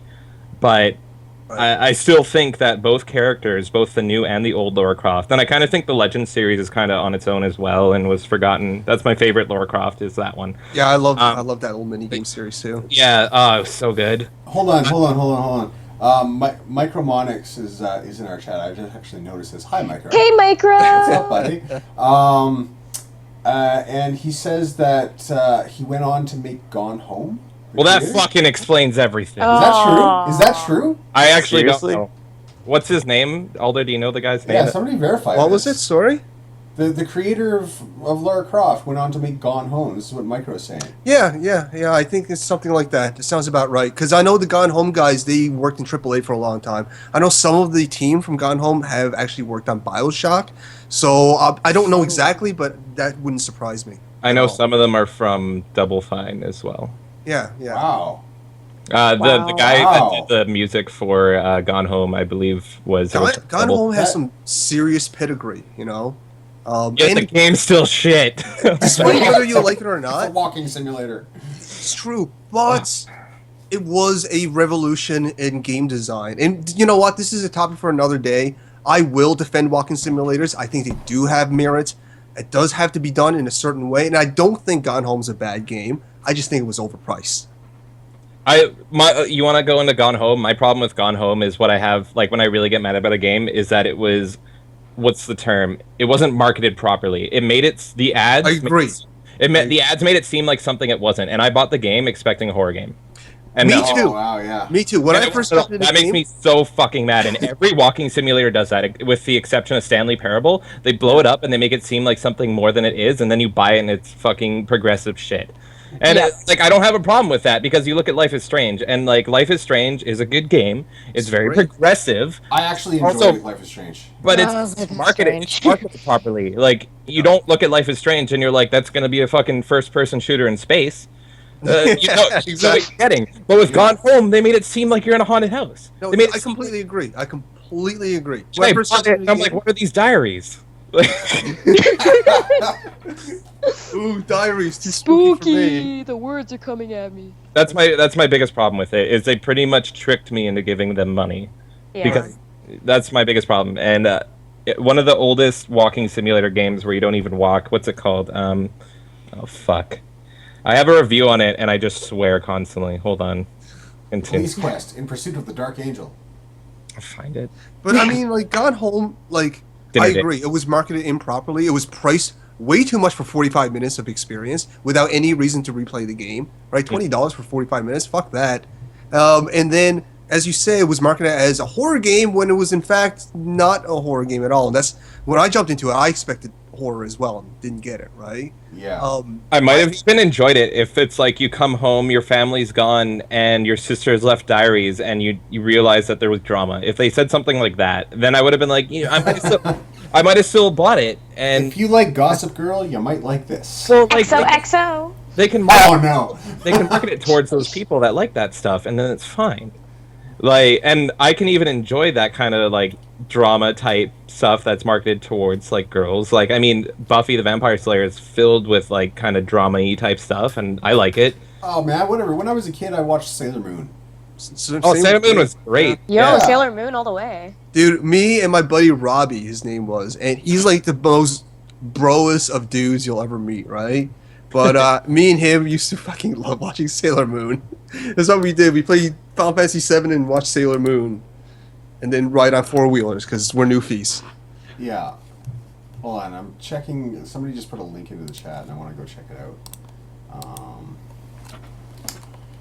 Saying people are going delusional on Twitter right now. Over Going us? delusional on Twitter? Yeah. Yeah. Yeah. Over what? Being linked to a Milo tweet. Hold on. Clever girl. Something to do with Shanley. Oh, of course. She's just wonderful. Honestly, something needs to be done about Nero because this shit is just getting worse and worse. What shit? Do I know anyone who works in libel/slander cases between U.S. and U.K.? There are a number of U.S. victims of Nero's work. There's about to be more soon. He's currently writing a news story about people who stood up for his last hit piece target. It's not slander when it's based on facts and legally verified. What the dumbass. fuck? You know what? She's right. Something should be done about Milo because he is way too handsome for this Oh, world. would bang. Okay, oh my God. Micro says he always wanted to be Tuxedo Mask. I always wanted to bang Sailor Venus was the issue. I like the blue hair one. Which one was that? Amy, she was Randy like, Hart. Mercury. Oh, no. Oh. Well, there goes my childhood. Yeah, that's what I was Alright. just gonna say. Oh, God. Now I'm imagining her in the tight sailor outfit. Unfortunately, Please. I think somebody drew a picture of that at some point. Maybe. Somebody No. get me Oh, soap for my eyes. Oh, Oh my my God. Who's Neptune? Sailor Neptune. Yes. Yeah, that would make sense.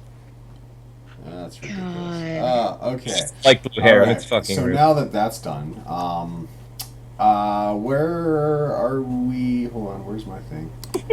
Jesus Christ! Your I'm plan sorry. of not getting sidetracked, according Okay, to your It's not working Yeah, out. that's Yeah, right. it's. Do you guys want to do our little intermission here?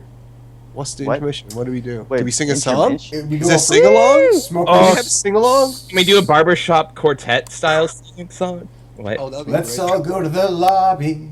Let's all go to the lobby. No. Well, basically, if you guys need to use the bathroom, if you smoke them, if you got them, I'm going to put some music on for the stream so they can rock out with a little photo slideshow. Yeah. And we'll reconvene in 10 minutes. Okay. Sounds good. Sound good? Okay, let me just get this set up. Go get a chili dog, guys. Dog and a soda pep. I want a chili dog.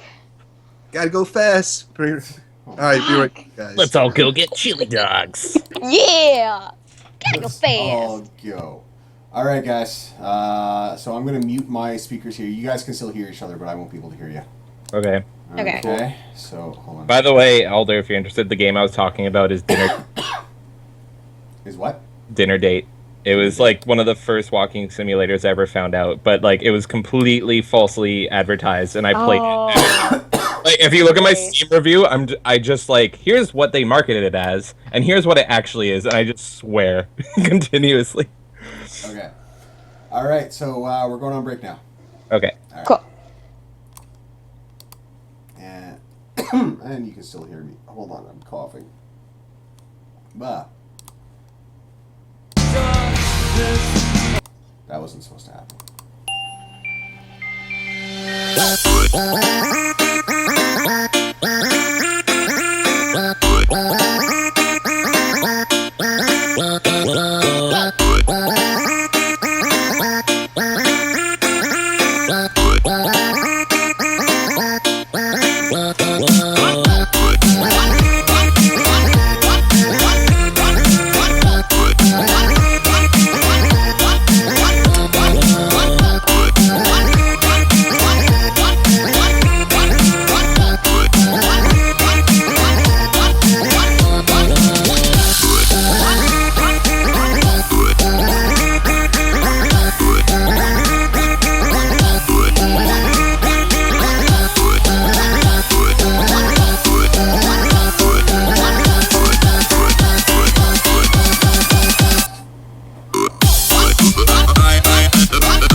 say that. Oh, we're back. EJ, Oh, we're never, back, put then on, never put on that music.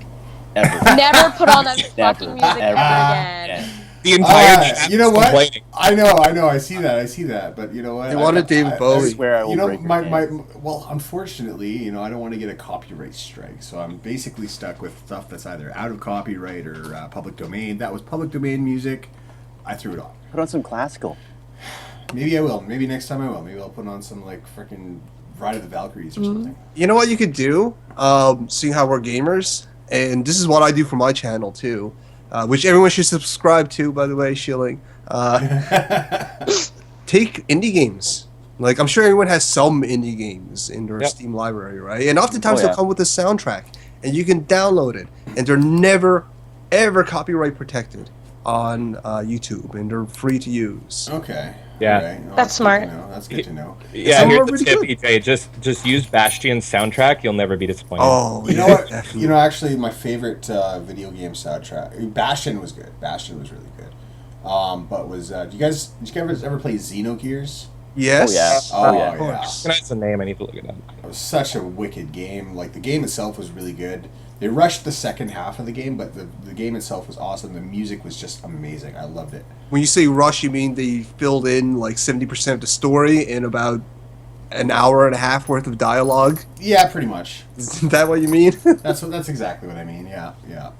I was disappointed with that. Like, the first half of the game was great. It flowed nicely, and then all of a sudden it was just like one thing Dialogue? after another. It was like the third Star Wars prequel. Literally an hour and a half of dialogue. I played through that game, man. Oh yeah. Literally a segment, an hour and a half segment of just dialogue. And that breaks the record of Metal Gear Solid of having a 20-minute cutscene, Yeah. Shit. which was amazing, by the way, because I'm a fanboy. I love Metal Gear. Oh Hey, my Well, god. going into that side of it for the walking simulators, that's kind of I like them as well, because there's no real exposition. Right. Like, you just keep going. I don't know. That's just my take on them. The thing I like about them is sometimes if you have a really good story that may not work in the traditional video game, you can make it work in that kind of game. It's like if the narrative is good and the plot's good and all that, and it would only work in that style, then go ahead, kind of thing. It's Well, you could like- also make the argument that Shadow of the Colossus was pretty much a walking simulator. There's like not much. There's not much story in it. yeah, but There's there's a- Climbing. I Climbing. don't know. I mean, when you you hear put- like, you put Shadow of the Colossus next to Gone Home or say Dream Oh no, I fucking or hate it. Memory, they're not the same, though, you know? I don't know. We were debating on the break about Telltale games, and I think those are closer. But like even those have fail states. It's about it, Yeah. it comes down if there's actual skill and challenge, or and a fail state. Involved. I still consider them more closely tied to point and clicks than walking simulators. But walking simulators and point and clicks do have some ties themselves. The thing about point and clicks is they don't. Okay. I'm stealing this, but they don't have a fail state. But they're so difficult that the difficulty is their fail state. Oh, Unless yeah. you're playing Yeah. Brothers, and it's the easiest fucking piece of shit ever. Some of my favorite games when I was a kid were the Sierra games, the Sierra Online games. Remember those? Oh yeah, I remember man, so those. good. King's Quest. King's Quest, Space Quest, Leisure Suit Larry, Police Quest, the whole 9 yards. Like I played the fuck out of all those. I was your enemy. I was LucasArts. So Headed Monkey by- Island. Hey, no. Hey, I LucasArts don't- is good, too. They were great too. Don't get me wrong. The original Monkey Island game, like good. so sad seeing where Tim Schafer went with that. But started. what's that? Don't get me started on Tim Schafer. Oh, Yeah, God. we can get into that. I'll be- Yeah. Schaefer is a very brilliant, dumb guy who is also very fucking lazy. Yeah. That's He's a good brilliant at what summary. he's brilliant at what he does, but everything else that's not involving game design, he's fucking retarded. Like the whole sock puppet joke. The whole sock puppet joke. But you know what? The Bad whole at thing. math. Tim Schafer's stupidity came way before Gamergate. Way before Gamergate. I mean, look at the whole. As far as financials go, yeah. Oh my God! Look at the whole Broken Age thing. He got what, like $2 million, $4 million to do that, and he had to delay it and ask for more money because he's a horrible, horrible person when it comes to dealing with money or business or anything outside of game design. And even when he's designing games, he's fucking lazy. It takes forever. Reminds me of Molyneux.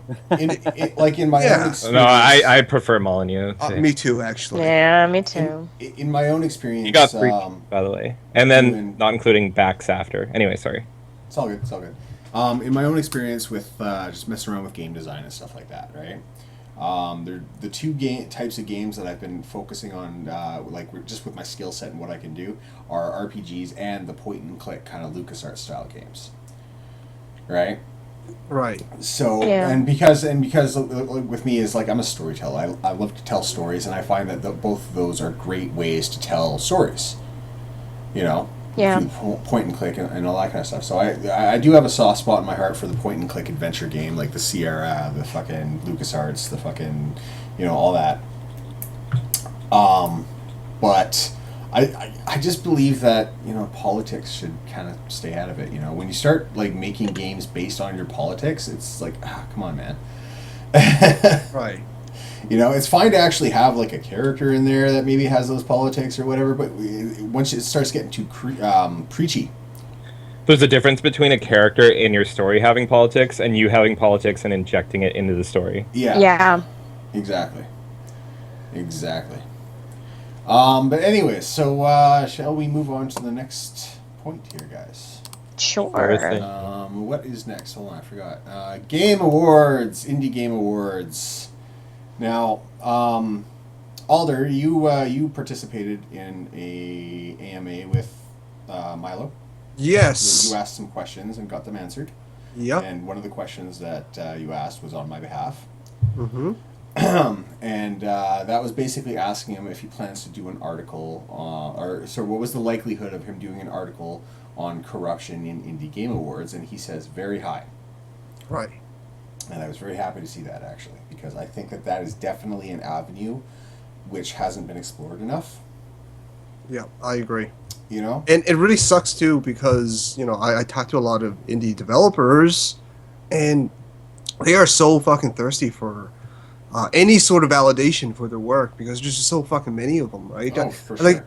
I'm starting to get to the point where I think there is more indie game developers than there are indie game players out there. Yeah. Right? I'm starting to get that I feeling. wouldn't disagree with that, yeah. And because of that, I really want to see the IGF or whatever is giving the awards to straighten up because there's a lot of indie developers that deserve these titles. Mm-hmm. And they're not getting because they're giving it to their friends, and that's not right. Especially considering the indie avenue is so saturated, this makes it even more important for it to be legitimate and has merit, right? That's for sure. Over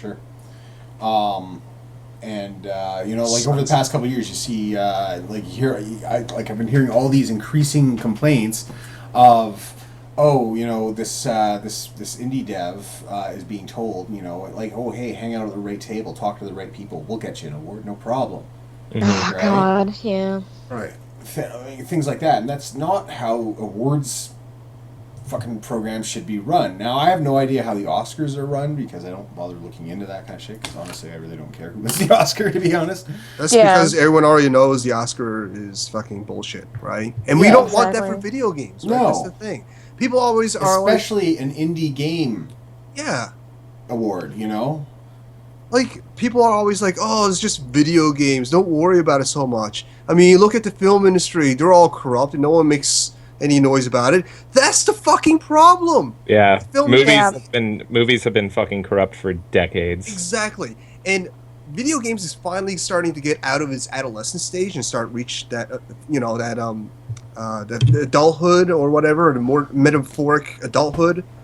Mm-hmm. And this is an opportunity for this fan base, for the gamers, to right the wrongs that the film fans, suffered from. Like they didn't give a shit. They didn't, speak out openly about this stuff, and that's why their award ceremonies are so full of fucking shit, and no one takes them seriously.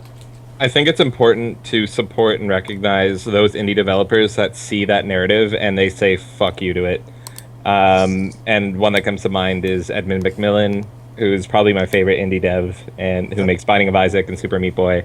And he goes to the point where he recognizes how bad it is, and Phil Fish actually told Oh, that's judges. perfect timing. I just put a picture of Phil Fish up on the screen. Oh wow, really? Yeah. Phil Fish, who's notoriously fucking corrupt and awful, who made Yeah, so Fez. here he is bragging about his penis size. Woohoo! Well, he didn't get along with Edmund McMillan, and he actually told judges to not vote for Edmund McMillan's game.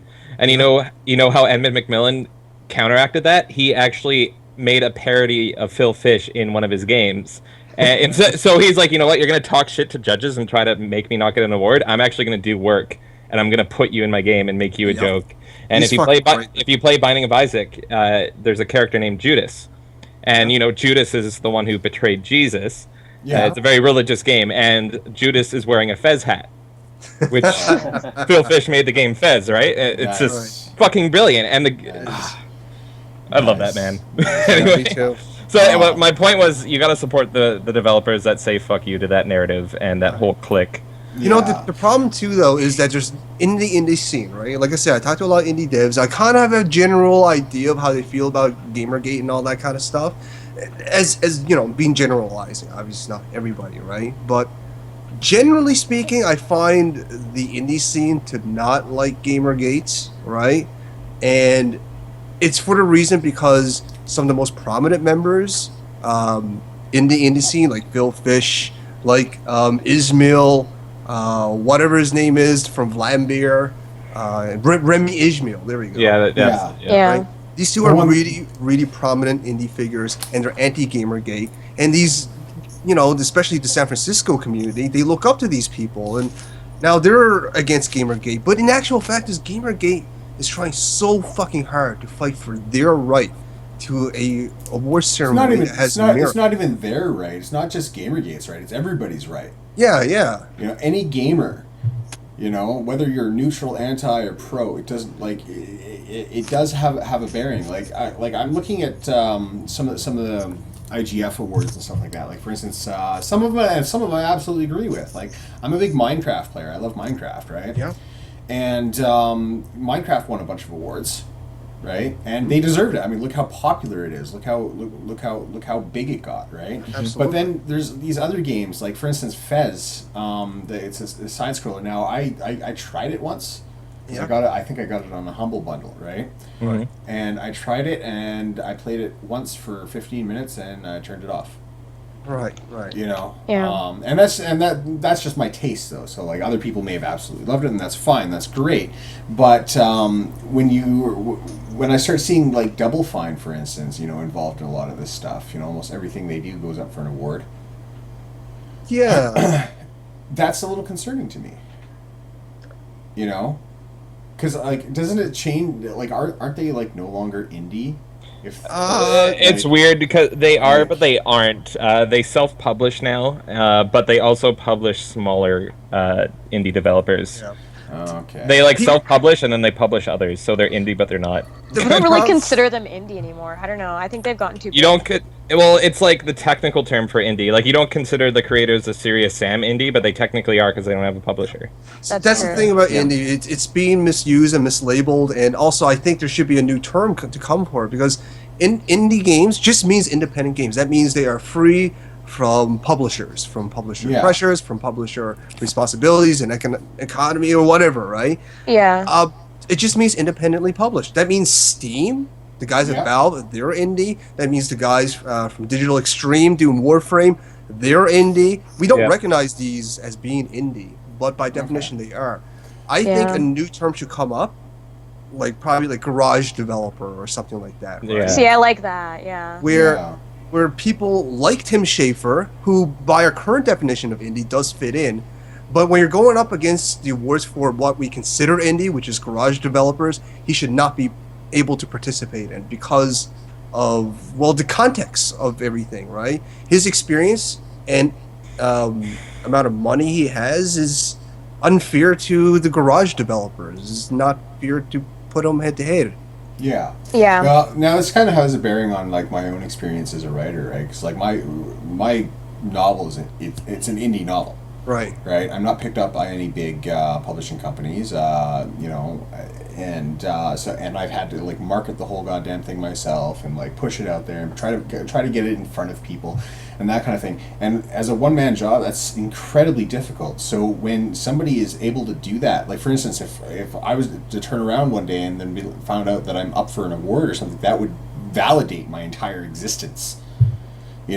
So when you've got all these actual like indie game developers and stuff like that are busting their asses trying to get the game in front of people, trying to get people to play it. Like I see there's a subreddit that I'm subscribed to. I think it's called Let's Play My Game. Right. Right. And I see a lot of like indie game makers running in there saying, hey, hey guys, do an LP on my game. Here's a free Steam key. Here's all this kind of stuff, right? And they're trying their damnedest, and they're giving up potential buyers just to put it in front of people. Yeah. Yeah. One of the methods that I use for my book is I put it out there for free. I let anybody read it. Right. This was years ago when I first wrote it, and I never saw any money from sales, but I started getting donations from people.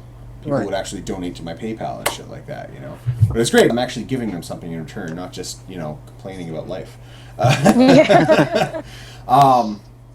So that's always fun though. So in that regard, I've always been very supportive of indie creators. Now, when you've got like Double Fine and their freaking crowdfunding thing where they crowdfund every single goddamn last game that they do, at a certain point, come on guys, like what was that game that they completely failed, that they canceled or something like that? Space Base. Well, they didn't cancel it, but they released it before all the content was in.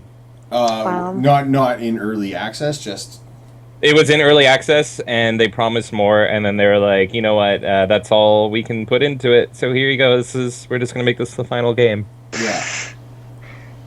Well, yeah, that's how it goes. So and then what was it recently? We had Brandon Boyer, I guess. Is that the guy's name? Brandon Boyer. Fuck that guy. Fuck that guy. Well, didn't he step down? He stepped down, didn't he? He did. But still, I don't know fuck this him, person. though. He was part of the IGDA and the IGF, and anything to do with indie games, he had his fucking sticky little fingers in it. Okay, and he was a dick. I've seen his face before, but I think there was like dicks photoshopped in it or something. He was also like before he stepped into running the IGF or IGDA, whichever one. That gives the award ceremony. Like the voters for the awards, they had to be transparent, and the way they voted and all that kind of information was out to the public. It only got closed off to the public when he stepped in, and that's when all the corruption happened. So fuck him. Pretty much the indie scene is pretty corrupted right now, and something needs to change fast. The San Francisco indie scene. Yeah, but that's what it's recognized Okay, as. hold on. Indie scene, fortunately. He's a contributing editor to Boing Boing, right? And for those who are familiar with Boing Boing, isn't that the one that Scalzi runs? John Scalzi? I don't know. It's the one that Leigh Alexander writes for. Yeah, because no one reads it. Off-World is associated with it. Off-World. Off-World. It's so bad. Anyways, you want to read about nothing and not video games, go to Offworld. No. It's Cory Doctorow, but he's buddies with Scalzi, from what I understand, right? And that's associated. That crosses over into the fucking sad puppies shit. That's interesting. Anyways, it's all connected. It's all connected. So yeah, he was 2010. He was named chairman of the IGF, Independent Games Festival. Right, and it's been running since when? 17 years. It's been going 17 years. So it's only been over the past few years that we've started to notice this shit. Interesting, no? Wow. Yeah. See, here, and this is what I'm talking about. Like all these games from 1999 onwards, I've never fucking heard of, and then the rest of these. Actually, Papers, Please wasn't too bad. I liked Papers, Please. I like Papers, Please. Yeah. That was fun. It is a good game. Yeah. Cart Life I've never heard of. Fez, I'm just not even gonna fucking talk about it. And I think, because like I played Fez just before I found out about Phil Fish's like online meltdown and shit like that, right? Oh Right. shit. So, and then I found it, and then I actually made the connection, like, oh, he created this game. Oh, okay, crazy, you know, because that was just at the height of my like Steam addiction, right? Like when I was like fiending for like I refresh at 10 o'clock every morning, waiting for the new deals to come up. Ooh, what's on today? What's on today? You know. And then it was after that I got really involved in like online gamer subculture in terms of like just the pre-Gamergate stuff that I was kind of starting to notice. You know, like a lot of the fucking like Anita Sarkeesian's not answering to any of the things that people pointed out or getting incorrect. You know, and I was a little like, oh yeah, that's fucking stupid. You know, like, you know, I don't agree with her, right? But like, I didn't think that she was any way, shape, or form involved with Gamergate until she thrust herself into the middle of it. Right? Sounds about right. Yeah, sounds about right. Yeah. Exactly. Yeah. So, I don't know. So when you look at all these big things, I think this is an area where, like the IGF, I think there's another game festival somewhere that people are a little concerned about too. But I think it's important to, you know, kind of keep an eye on that and really like peg on that and listen to indie devs, you know, like was it Pinsoff, Alistair Pinsoff?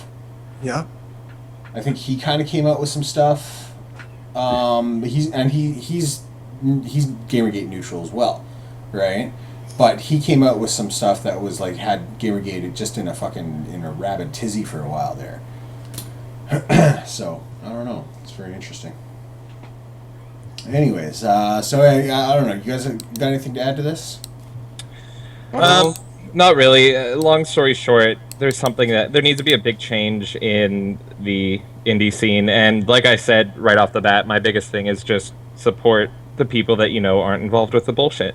Yeah, like I do want to emphasize that it is mostly the San Francisco area that's corrupt, and also that it is not the developers that are bad people or are being corrupted.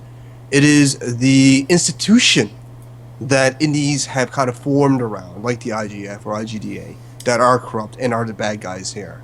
Okay, right? I'm gonna slightly disagree with you there. All right. In that I don't think it's just San Francisco, okay? Because I've noticed the same stuff coming out of Boston. I've noticed the same stuff coming out of Vancouver, Toronto, and I think what we're looking at here is a side effect of being in metropolitan areas.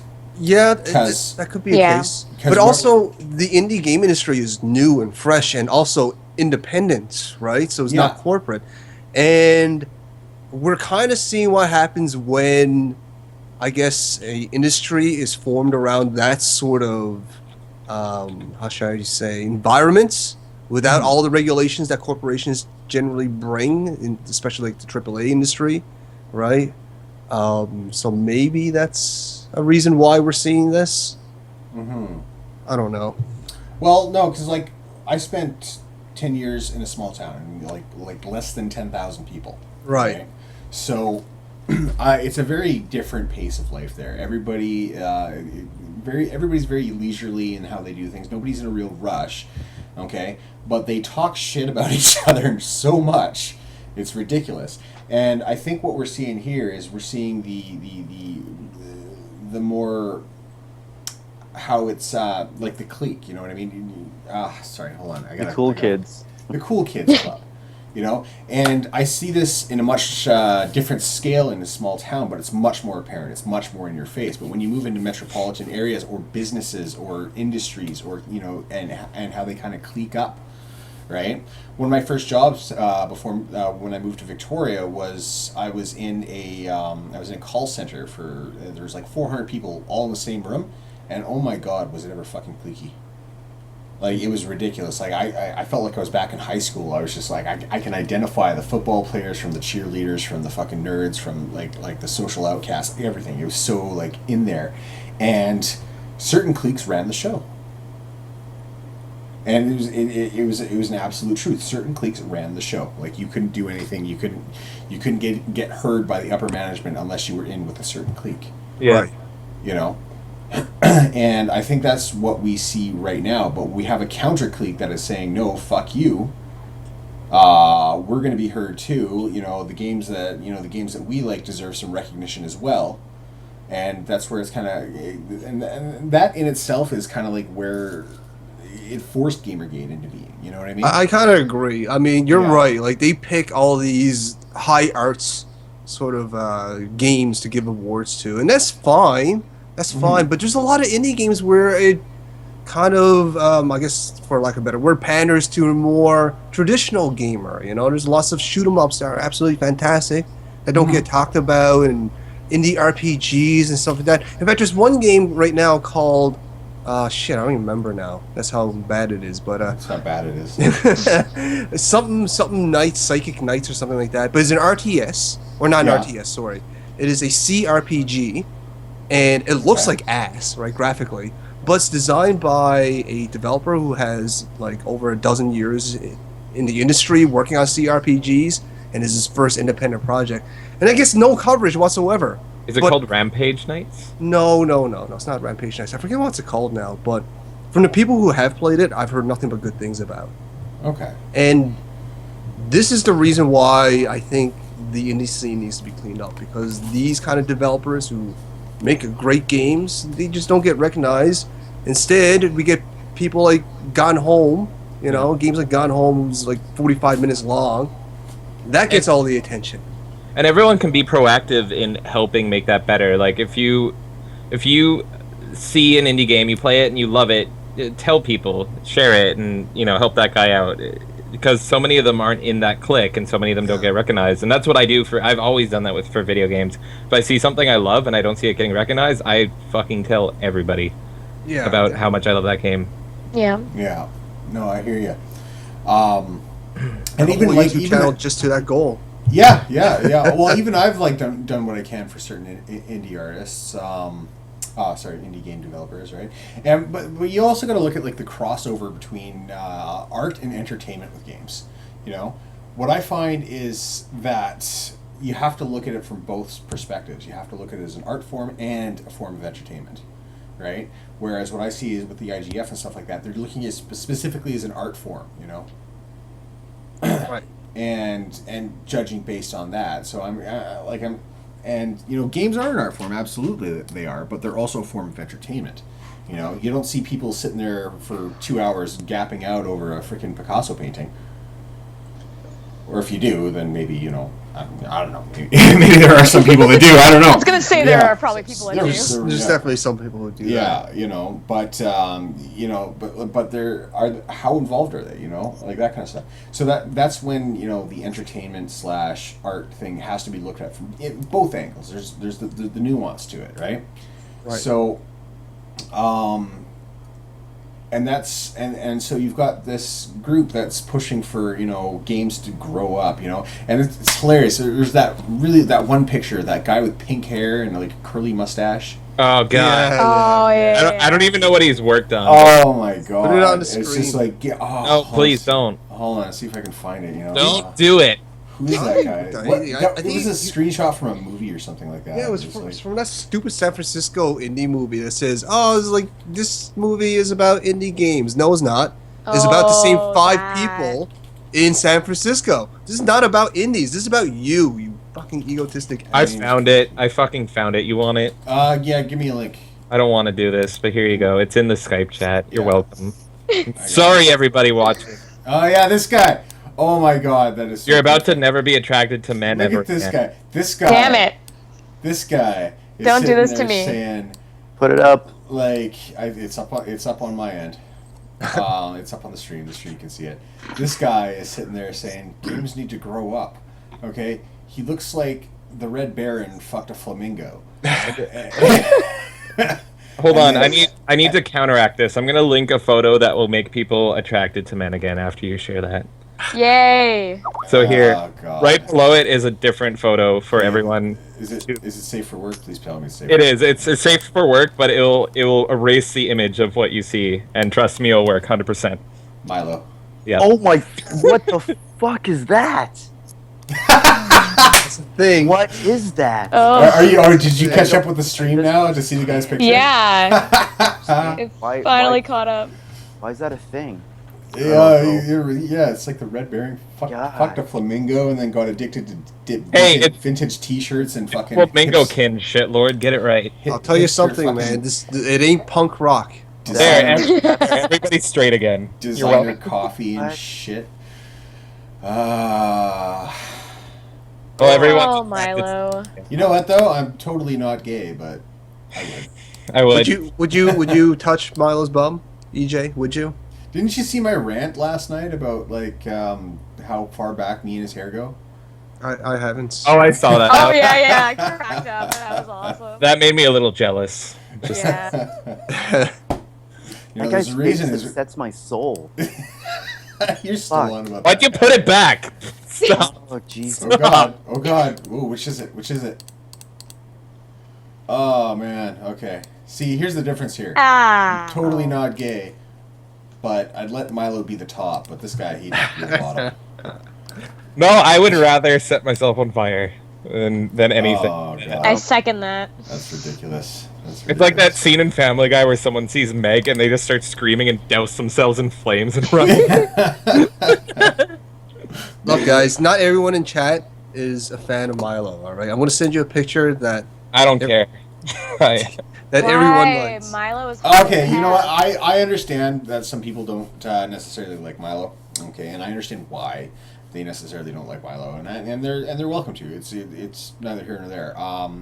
The reason I like him is because he was one of the first people to actually back us up in terms of like I agree. more mainstream sources of journalism. You know what I mean? Yeah. And it's sad it happened to be from a right wing thing, but I've always been bipartisan. I've always tried to look at both sides of it. Oh, definitely. So the fact that you shouldn't listen to that guy, he's right wing, that doesn't mean anything to me. You shouldn't listen to this guy, he's left wing, that doesn't mean anything to me. Yeah, I'm right. You I'm know. with you right there. Yeah, Same here. it doesn't Yeah. mean anything. It's just like, okay, and right. Besides, diversity of the mind is so yeah. much more important than diversity And- of the body, right? And he actually addressed why some of the reasons that people didn't like him in that AMA that he did yesterday. Right, and he said that he completely understands where they're coming from, and what it seems to boil down to is either A, because he attacked gamers in the past, and he didn't really attack them, he just made them the butt of jokes. Right. Right, and I'm sorry, but I've got a sense of humor. I can deal with it, And the other being his view on transgender people. Right. Yeah. Which I don't necessarily agree with him either. Okay, there's some things I absolutely do agree with him on, some things I don't, and that's just it, But in terms of being like supportive of Gamergate, he hasn't done us wrong. You know, Yeah. for You me, know? and it's the unpopular opinion, but even when I disagree with him, he always makes a really good argument for his Yeah. points. Yeah, for sure. Every single thing, no matter how much. Like he's against gay marriage, and I'm totally for gay marriage. And hearing him talk on the subject, it's like, I see where you're coming from, even though I would never agree with you on that. It's like, you fucking Milo, you make good points. Yeah. You handsome bastard, you. Well, So intelligent. And then the other, and I think there's another reason people don't like him is that he is arrogant, and he is. That's what I like about him. He's what? He's arrogant. He's I cocky. love his Arrogant. arrogance. He's cocky. Yeah. He's cocky. Yeah. Yeah, Yeah. I like him because of that reason, actually. Because he's cocky. It's Yeah. because he's such a fucking dick. I love it. It's great. Yeah. Recently, one of my friends who follows this kind of privately said that the way Milo reacts to feminists is how I react, and I remind him of Milo, and I'm like, that is the best fucking compliment. That I've is the got in my biggest life. compliment ever. I was like, you just made me swoon, sir. So, oh god. Oh fuck, that's hilarious. I think Milo's reached a point for me where he can say no wrong just because I love him too much. I need to take a step. I like during the during airplay, like I remember standing up, and actually Q can attest to this because me and Q were watching airplay together. I remember standing up and freaking out at Koretsky because he kept interrupting my right? Me Yeah. too. Me too. Yeah. And it kept but it started with Kathy. It started Yes. with Kathy. He kept interrupting Kathy, and I was like, "Come on, buddy, come on!" Like, just shut let the her fuck up. finish, right? But after I had time to think about it, I'm looking at it from Koretsky's, perspective. Koretsky's been in journalism since the fucking 80s, since the early 80s. All right. Yep. Milo's what? He's like 35, 40, something like that. Immortal. Yeah. Yeah, we'll just say Something- immortal. something like that. Anyways, probably, we'll I'll say- find his actual age. Hold on. Yeah, we'll say he's 35. He's 30. He's 30. Yeah. Holy shit! So yeah, 30? So, According to 30. Wikipedia, which is super reliable. Yeah, Yeah. we all know Pretty Wikipedia's young, though. reliable. 1984, he was gifted upon this Get world. Milo on stream, you would die and go to heaven. I would. I honestly would. Get him on here. I would beat you to heaven. Yeah. Oh, hi Milo. We were just Who would talking. swoon first? I don't know. That's a hard one, man. It is hard. Oh man, I just remind him about the history between me and his hair. Yeah, I know what you Faithful mean though Knight with in the Knob. whole SBJ thing. Like, Mhm. I was getting so upset when Koretsky started interrupting Milo, and Yeah, but the reality is that Milo's compared to Koretsky, Milo's new to the journalism game. very true. You know, he does not have the experience that Koretsky had, and Koretsky was getting annoyed. And afterwards, like at the time, I was like, "Oh, fucking Koretsky," but afterwards, I had time to think about it. I was like, you know what? No, I kind of get where he's coming from. You know, he was getting annoyed, and you know, maybe he acted a little bit like he made it a little bit personal there at one point. You know what my biggest problem You was? know? Was that he started off saying this is unstructured and they can talk about whatever they want. If he would have started off saying I want it specifically be about this and the structure, then Milo was going off topic, then fine. But he wasn't because there was no topic, and he said that Yeah. at the beginning. That was my biggest problem. Is like you literally said 5 minutes ago that there's going to be no structure and I'm just going to let these guys go. 5 minutes later, no, you can't say that. You can't say Yeah, that. yeah, That's my that- problem. That was definitely And he also brought up a really good point in that if you're not willing to put the work into the story that you're covering, you should just not cover it. Yep. Yeah. Right? And people are like, Yeah. oh, but we have to cover Gamergate. It's a thing. Well, then put the work into it. Oh, we don't have the time or money to do that. Then don't cover it. Exactly. You know, Yeah. I mean, I when I review a game or do an impression on the game, if I don't play enough of it, and that's contextual to the game, right? I just don't talk about it. Like, I'm trying to do a review for Evil Land 2. That game's fucking huge, right? Mhm. And I put Yeah. like 12 hours into it so far, and a bunch of different complications. And even though I put 10 hours into it, I ended up not doing a review on it because I still, even with 10 hours in, I still don't feel like I have enough experience with that game Yeah. to talk about it. Yeah. Oh yeah. Well, it's like with me. Like I like a lot of strategy-based games. Like, have you guys ever heard of Europa Universalis? I heard the name. No. Okay. I recognize the name, but that's about it. Yeah, it's a really slow-paced game that takes literally, in order to play all the way through, you're probably going to be playing for like up to 60 hours just on, and it's one of those games with multiple replayability. You know, like you start off, you choose, it's a strategy game. It's like Civilization. You know, Right. you choose a country in, you know, about the year 1430 or something like that in Europe or wherever in the world, really, and you play as that country right up until about 1800. Right, but like it's so much like it's very political. It's very like you have to like you can take over other provinces and that kind of thing, right? And I've probably got 120 hours in that game, and I've barely like I would by no means call myself even like a master of it. There's so much I don't know about the game yet, right? Yeah. So I wanted to do a let's play on that because I wanted to start doing let's plays and stuff because I have been streaming a few games on the channel. As Alder and Jamie are already aware. Yep. That was fun. Gotta do that again. Any time that I'm not at work. Yeah, for me, like this weekends are the best time for me, right? Because like during the week, it's either early morning or like 8 o'clock at night, and I can stream for like an hour or two before I have to go to work. Yeah. We can talk about it off. Yeah. We'll talk about But, that. We'll talk about that another time. Yeah. But yeah, like it's about in terms of like the whole journalism thing. Like when I'm writing articles, for instance, on my blog on Black Trident Media, right? There are some people have noticed like, well, why haven't you written an article about Sarah Butts? You know, Yeah. because I don't find her newsworthy, for one, right? And hey, that's fair enough, you know? Because I don't know enough about the legalities of what she did and all that kind of stuff. That's a big thing right there. I don't know enough about it. Yeah. I mean, Milo had to go through 7 rounds of legal 7 checking. rounds, yeah. 7 rounds of legal. That was the one thing once Milo dropped his article is I tweeted him and Leo Pirate and I'm like, I know it must have been really uncomfortable to deal with this person for the amount of hours you had to put this quality of work in, so thank you. Because I don't think most people would be able to stomach that. Yeah, Exactly. for Or sure. do that. Because there's no way in hell with that quality of work that both of them did that they just slapped it together in an hour. They spent tons of time having to focus on this person. You know, like It was- the. Oh, sorry. Go ahead. I was just gonna say the logs is thousands of pages. So these two Yeah. people Well, they it's years they of- sift through. Yeah, it's years of stuff, right? Yeah. What was I going to say? Is a good example here is the article I wrote an article last week called "Stop Appropriating Characters for Political Fodder," and it was all about the Brianna Wu Ellen McGrody article about Samus. Oh fuck! Oh Right? god. That made me so mad. And the thing is like I understood a little bit about that because like I know like I have transgender friends. I know a little bit about transgender culture, and a lot of them are like, yeah, like this is a stupid idea. You don't make somebody transgender who's not, because that does the exact opposite of what they think it does. Exactly. You You know. create characters based off the concept first. You don't just randomly change other characters into that. Yeah. Yeah. Like actually that's one Doesn't of the make things, sense. That's one of the first things you learn in creative writing too, is you build the characters before you build the setting.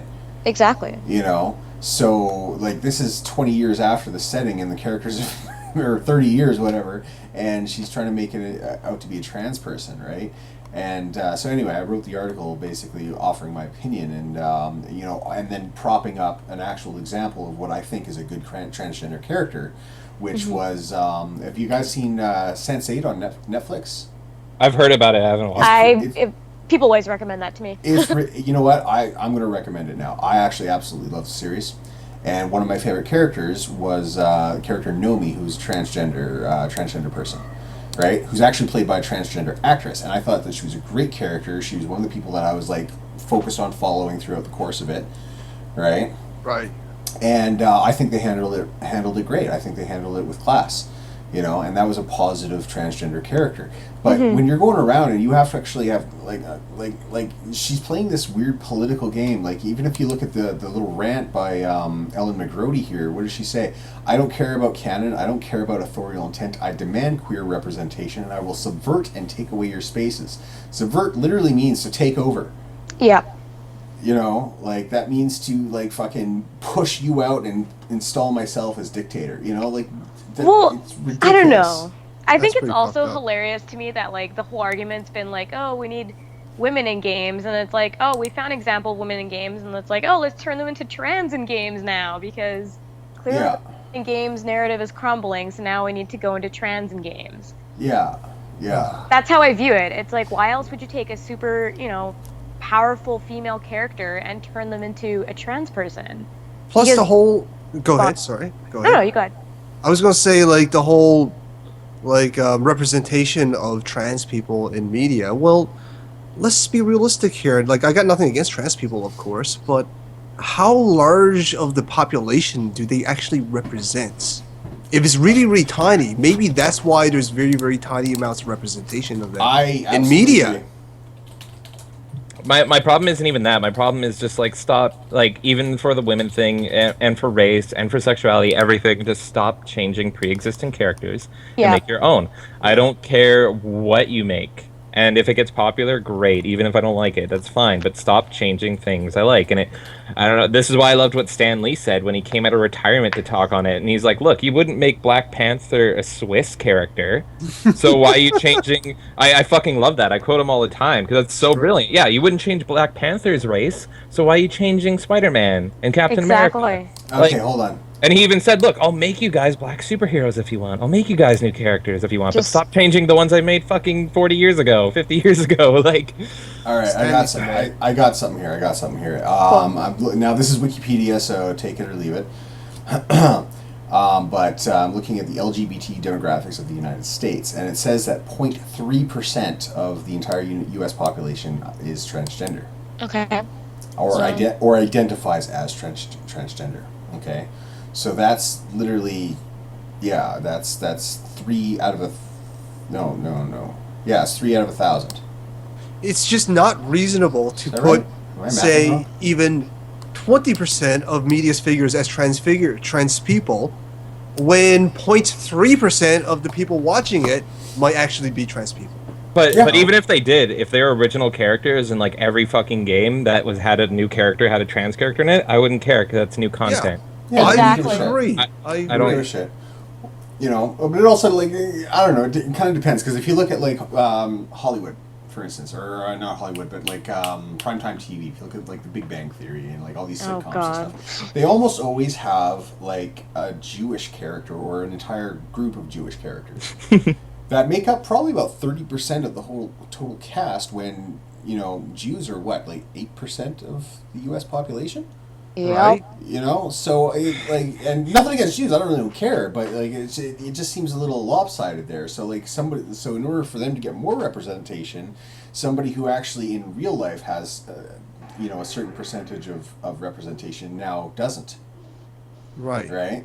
So if you're giving it to them more than you know what their representation is, then you're by de facto you're taking it away from somebody else. So that kind of bothers me in that regard. But for the most part, I agree with Jamie. I don't care. Yep, I don't care If either. it's a cool character, then hey, great. You know, that's awesome. You know what? If you guys want to change one existing character to trans, change Poison because technically, She is trans. No. But technically, she's not. Like the creators have said, she isn't, and that was a misconception. Well, So she technically isn't, but everyone thinks she is. So it's like, look, if you're gonna change one, change Poison. I think she's better as a trans character, honestly. It's ironic because she is trans in Japan, in China, and over in the East, right? Really? Yeah. She's recognized as trans. The Yeah. reason why she got switched to being strictly female when it came over to the West was, ironically, it's because they were afraid of the PC culture here. Oh, seriously? Yeah, I've heard that too. wow. Yeah. So these PC mongrels, let's call them, they're having the opposite effect on what they want. You've turned a trans person into a regular person because of how politically correct, obsessed these people are, right? Yeah. Yeah. And I've seen that. Oh, Ah. I'm seeing one quote here. Let's set the record straight. In North America, Poison is officially a post-op trans woman, but in Japan, she simply tucks her business away to look female. There you go. There you go. Yeah. Even more Wait, exact. okay, great. I don't know. I'm looking at the article right now, and even the article's like, it's constantly debated. I could have sworn that they said she isn't, and that was a misconception. See, but like I heard, and so this is coming from like a tow truck, a guy who drives a tow truck for a living, right? Who's also a gamer, but he explained it to me that it was changed.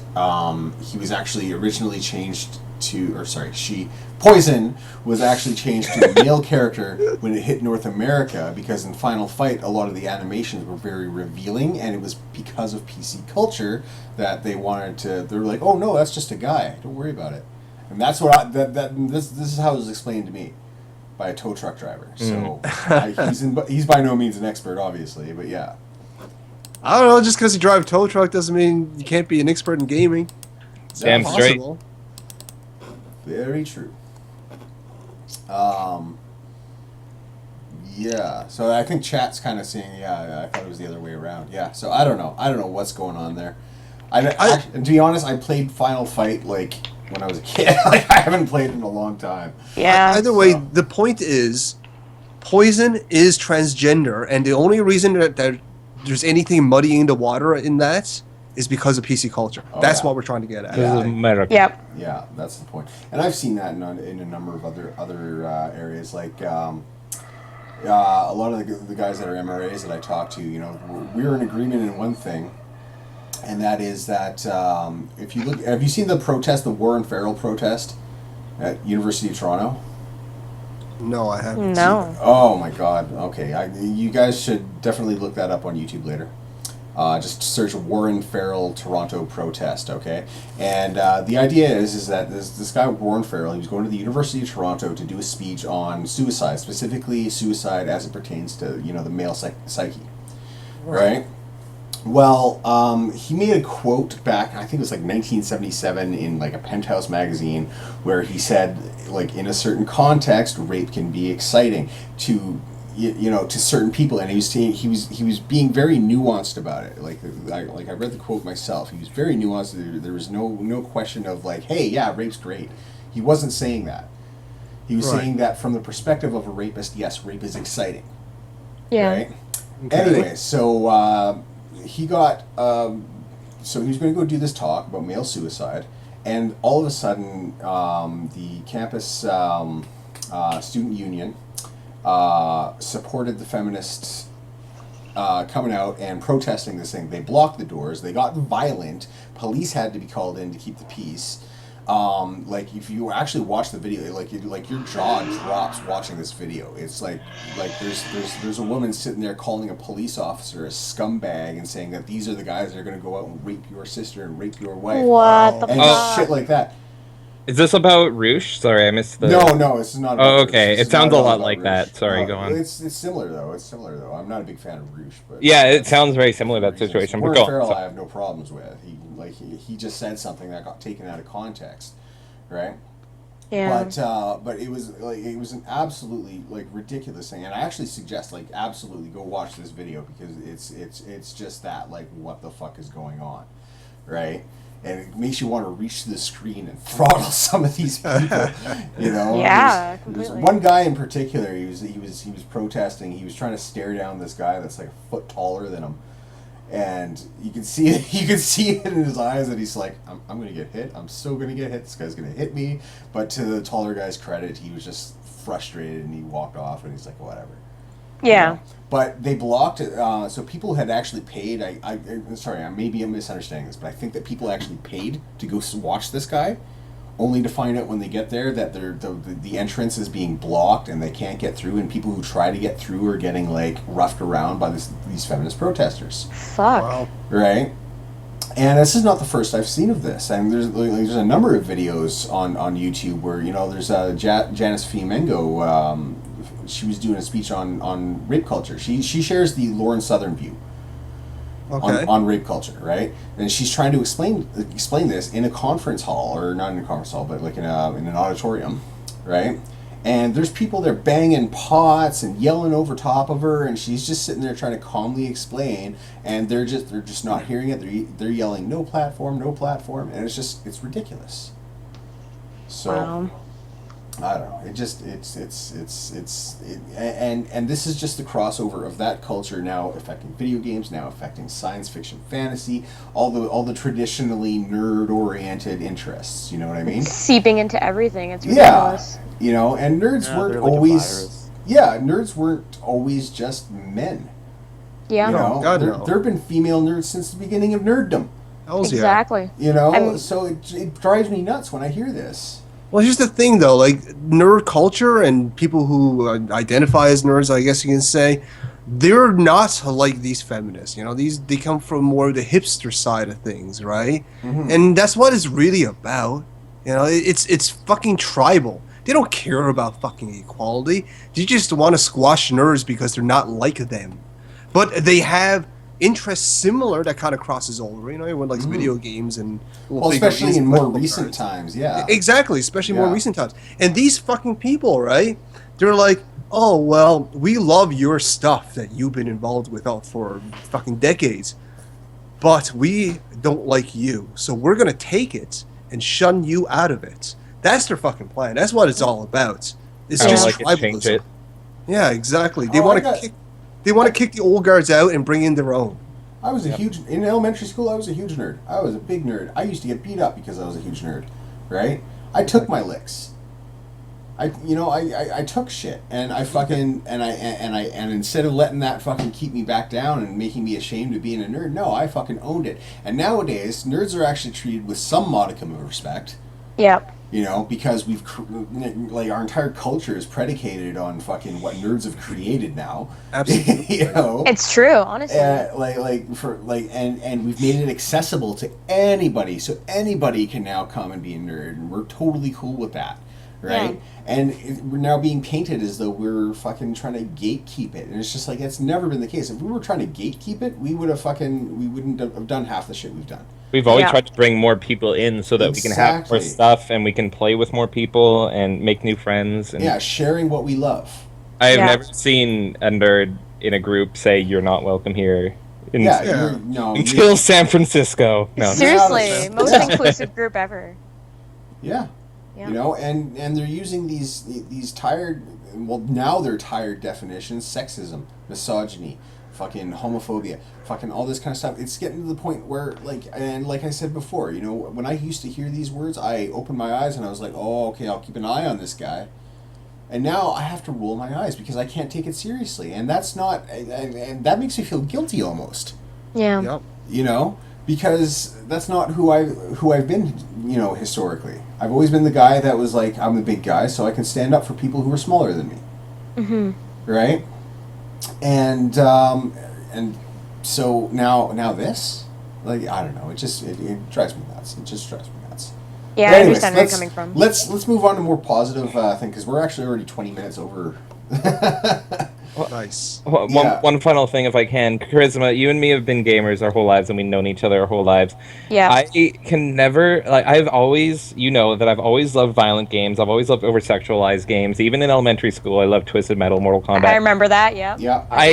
I never was once called sexist. I was never once called like a pervert or a misogynist because I'm playing as Melina in Mortal Kombat and like the barely anything outfit, like when she's barely covered. And I mean, you've played these games with me. You played games. Have you ever heard that? I've never heard that accusation thrown until like getting out of high school. And until now, recently, yeah. Yeah, the past 5 years or so. yeah, it's crazy. Yeah, it took over academia, and now it's infesting other cultures. It's so quick how it happened. This was, or last year I should say, was the only year that I was ever insinuated as being a sexist. Because at the beginning of the Gamergate controversy, before Gamergate was even called Gamergate, I defended the gamer name, right? This was during the peak of where the Gamers Are Dead articles came out. And because of that, some of my feminist friends on Facebook, they didn't straight out say it, but they insinuated I was sexist to the point where I even had to straight up ask, are you saying I'm a sexist? Right? I typed those words out, and of course they back down, right? Of course they back down when they're confronted, you know, head first. But after that, I was just like, you know, fuck it. I'm done with Facebook. This is too much bullshit. Yeah. Well, that's just the thing, right? Like, I had a similar experience. This was prior to Gamergate, though. This was when everybody was trying to accuse that mass shooter of being an MRA. Right. Oh, right? yeah, I remember that. Yeah. Everybody was going, oh, he was an MRA, and he was an MRA. I'm like, no, he wasn't. He was an incel, freaking wannabe pickup artist. That's not an MRA. Those two things are not the same thing. Oh, you know, he was an MRA. And just because I'm trying to correct him, all of a sudden I now have misogynist accusations thrown against me. And it's just like, what are you talking about? Mm-hmm. Like, no, I'm just clarifying your point here. Yeah, I'll agree that this guy was probably misogynist. He probably hated women. Absolutely. I don't argue there. Okay? But where I do argue is whether or not he's an MRA. He didn't identify as an MRA. He didn't go on MRA sites, despite you saying that Return of Kings is an MRA site. It's not. You know? They hate MRAs on that site. Yeah. And I don't like that site bait. either. No. It's all bait, that site, yeah. Yeah, me neither. I'm not. I think I went there once and I was like, nope. I don't know. He had a pretty good gaming website, Rexion or something like that, but that got closed down, unfortunately. Oh, is that? I thought I saw that. Yeah, that was Rush's website. It's actually pretty. It was actually pretty decent. And for Reaction, wasn't it? What? Wasn't it Reaction with X's? Yeah, it was. I think it was pronounced Rexion. Maybe's Reactions. I don't know. Okay. It's RAXXION. I think it was something like that. Yeah. Okay. Oh well, whatever. Yeah. Yeah, I don't know. Anyways. The number one thing that pisses me off is when I see people that I got along with before, and I've complained to Alder about this before, but when I'm on Facebook and I see people I used to game with or used to be friends with, and they just do a complete 180 flip. Oh God. It's the worst. Like Completely, yeah. when Oh that my girl God. that used to, like, this girl I went to high school with used to be so cool, and she was like a badass punk now, and all of a sudden she has a kid, and she's accusing me of perpetuating rape culture. And I'm like, who are you again? Excuse me? And literally all I message back to her is like, sorry, I can't perpetuate something that doesn't exist. Immediate block. And it's like, okay, there goes 10 years of friendship. Just I had a similar situation with a friend with benefits a few years ago.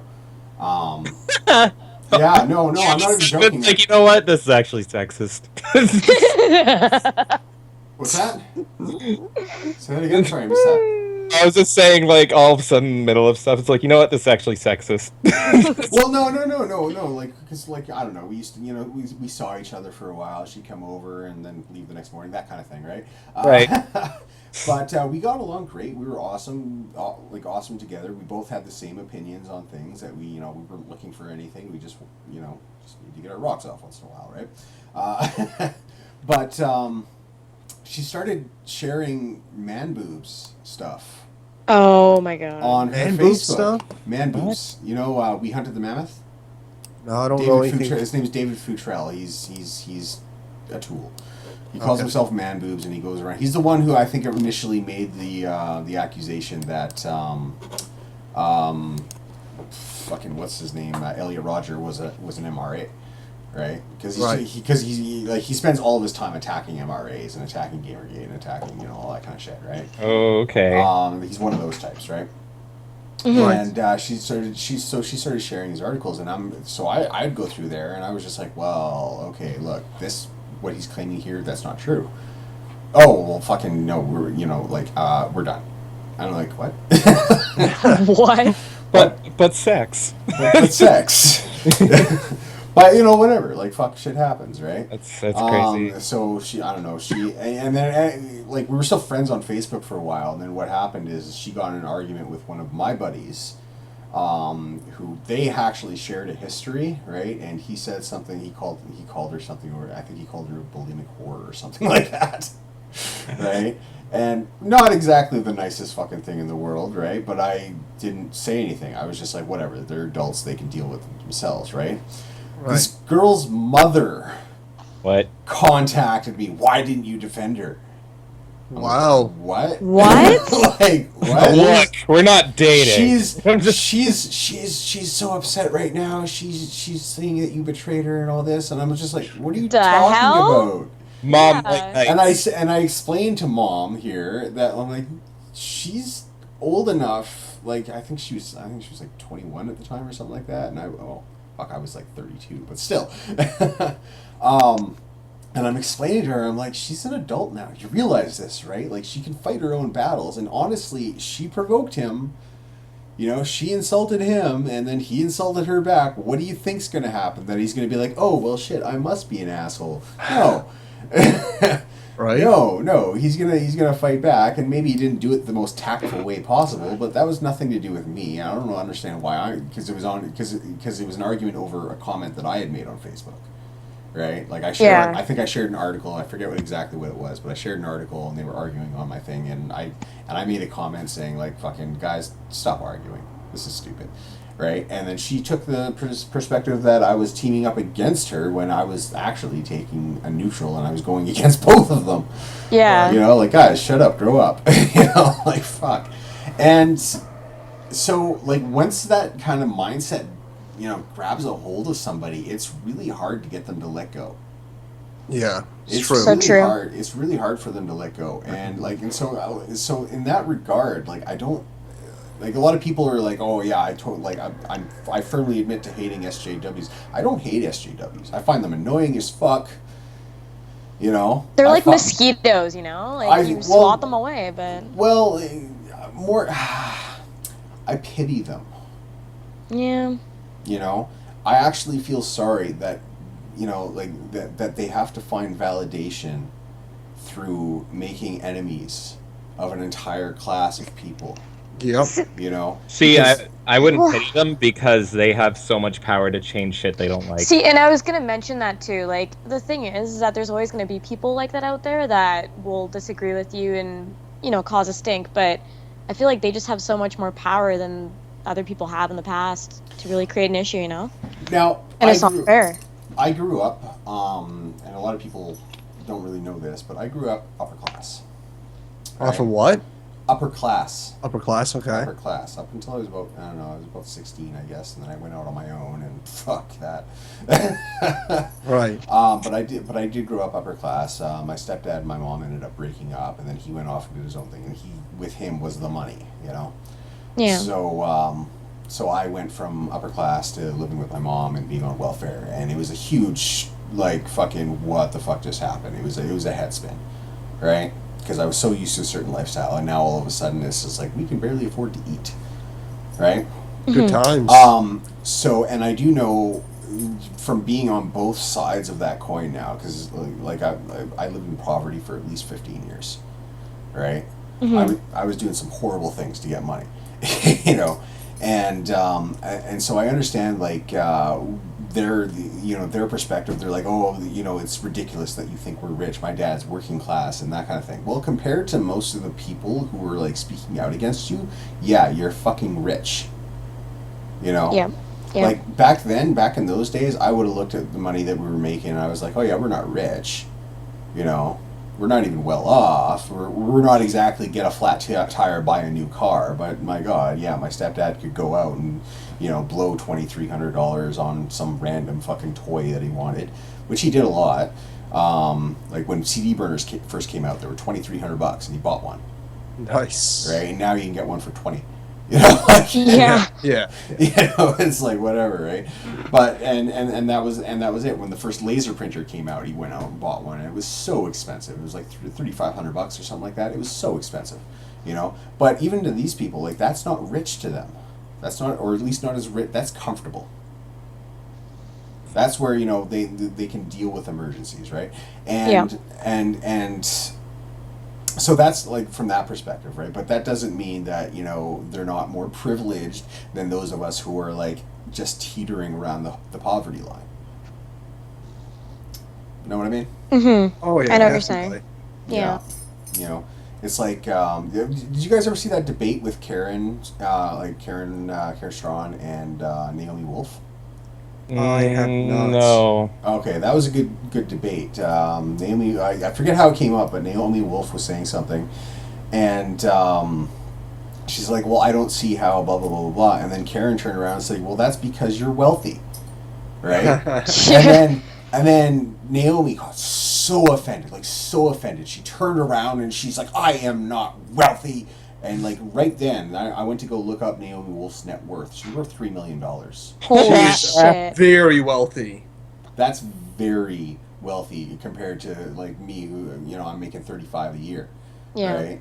Like it's just it blows my mind sometimes that they can't that they spend so much time talking about privilege that they can't recognize their own. Check your privilege. They have no concept of reality and what poor and wealthy is, and they can always make more. Like, didn't Anita recently tweet out that she's asking for more money on her Patreon? It's like, how much money have you got? Are you fucking kidding me? I'm pretty sure. Yeah, it's always like just getting more money. It doesn't matter how much they're making. Yeah, it's because that $400,000 that she got last year probably went right off to fucking, I don't know, Intel or some shit.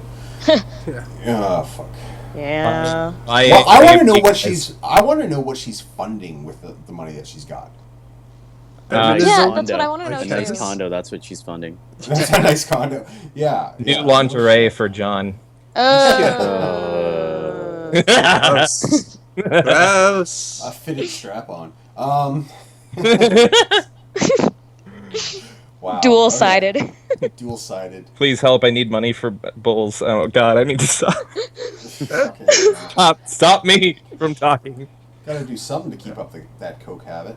Oh God. I mean, come on, you've seen the bags under their eyes. You know what I'm talking about. Oh fuck! The last video, she looks miserable. She does. It's so great. Hilarious. You can actually spot the moments where she loses where she is on the fucking Teleprompter. Yeah. I love that fake. Like I'm reading off a script when she had to like stop and read what the developers said, and it's like it's clearly in front of you on a teleprompter, but she goes to her phone to read it. God. She's so great. Anita, spend your money on improv lessons. Fuck. Please. Oh man, that's awesome. Spend your money on doing something useful in your fucking life. Anyways, we should You just got her another $20,000 by saying that. Right. we should move this into the wrap up phase, guys, because we're already running about 35 minutes over schedule. Cool. So what games are you playing? What are you playing? What's going on? Let's take turns. Yeah. Who wants to go first? Ro's been super quiet, and I know what he's doing. Yeah. So maybe he'd like to talk about that. Would you like to talk about that, Ro? Sorry? What? I'm talking to you. Oh, my bad. Would you like to talk about the game that you're playing? Oh, well, I kind of jumped between, like, 3 games while the stream's been going on. So Yeah, Nice. he's OCD. Micromanaging. yeah, I had to get my dailies done on Destiny. I fucking hate this game. It's so garbage. Why are you playing Destiny? It's Why? awesome. Yeah. Because I'm invested. Okay, I'm invested. Well, thank you for beta testing the PC release for me. Yeah, Yeah, really. Yeah, Which well, come in like 5 years, maybe. I'm yeah. probably not going to get it. Oh man, I Wait, really wait. I really get annoyed with Destiny, but I still play it. Whatever. Every once in a while when I get bored. Because it's like a shell of a good game. Like it's got bits there that it's like this could have been so good. Well, But I'm not but gonna it's lie, not. the mechanics are really tight, but there's no story. There's no story. Yep. And a lot of people will think I'm crazy for this, but I loved Bungie and I loved Halo because of the story. Yep. I know a Halo. lot of people likes the story of Halo. Yeah. Yeah, well, thank you. That's why I associate with you guys. I get a lot of shit for liking Halo because, in my opinion, Halo 1 to 3, and even Halo Reach, I loved. Like the plot is just fucking stellar. I never played any of the Halo games. Oh god, Halo Reach is What? like my favorite. You know what? And it's funny too because I had an Xbox. Oh, I actually, had a ODST. 360, but I never played any of the Halo games. oh my god, you need How to. is this Yeah. possible? Yeah, that's sad. Because I was spending all my time playing like fucking Morrowind and Oh, fair enough. You know what? Morrowind's Morrowind, to be pretty fair, good. that did consume a lot of time. Elder for me, Scrolls too. pretty good. yeah. Get a friend over and do Halo 1 to 3 co-op, and I can't believe that Halo, what is it, 5 is not going to have split screen co-op.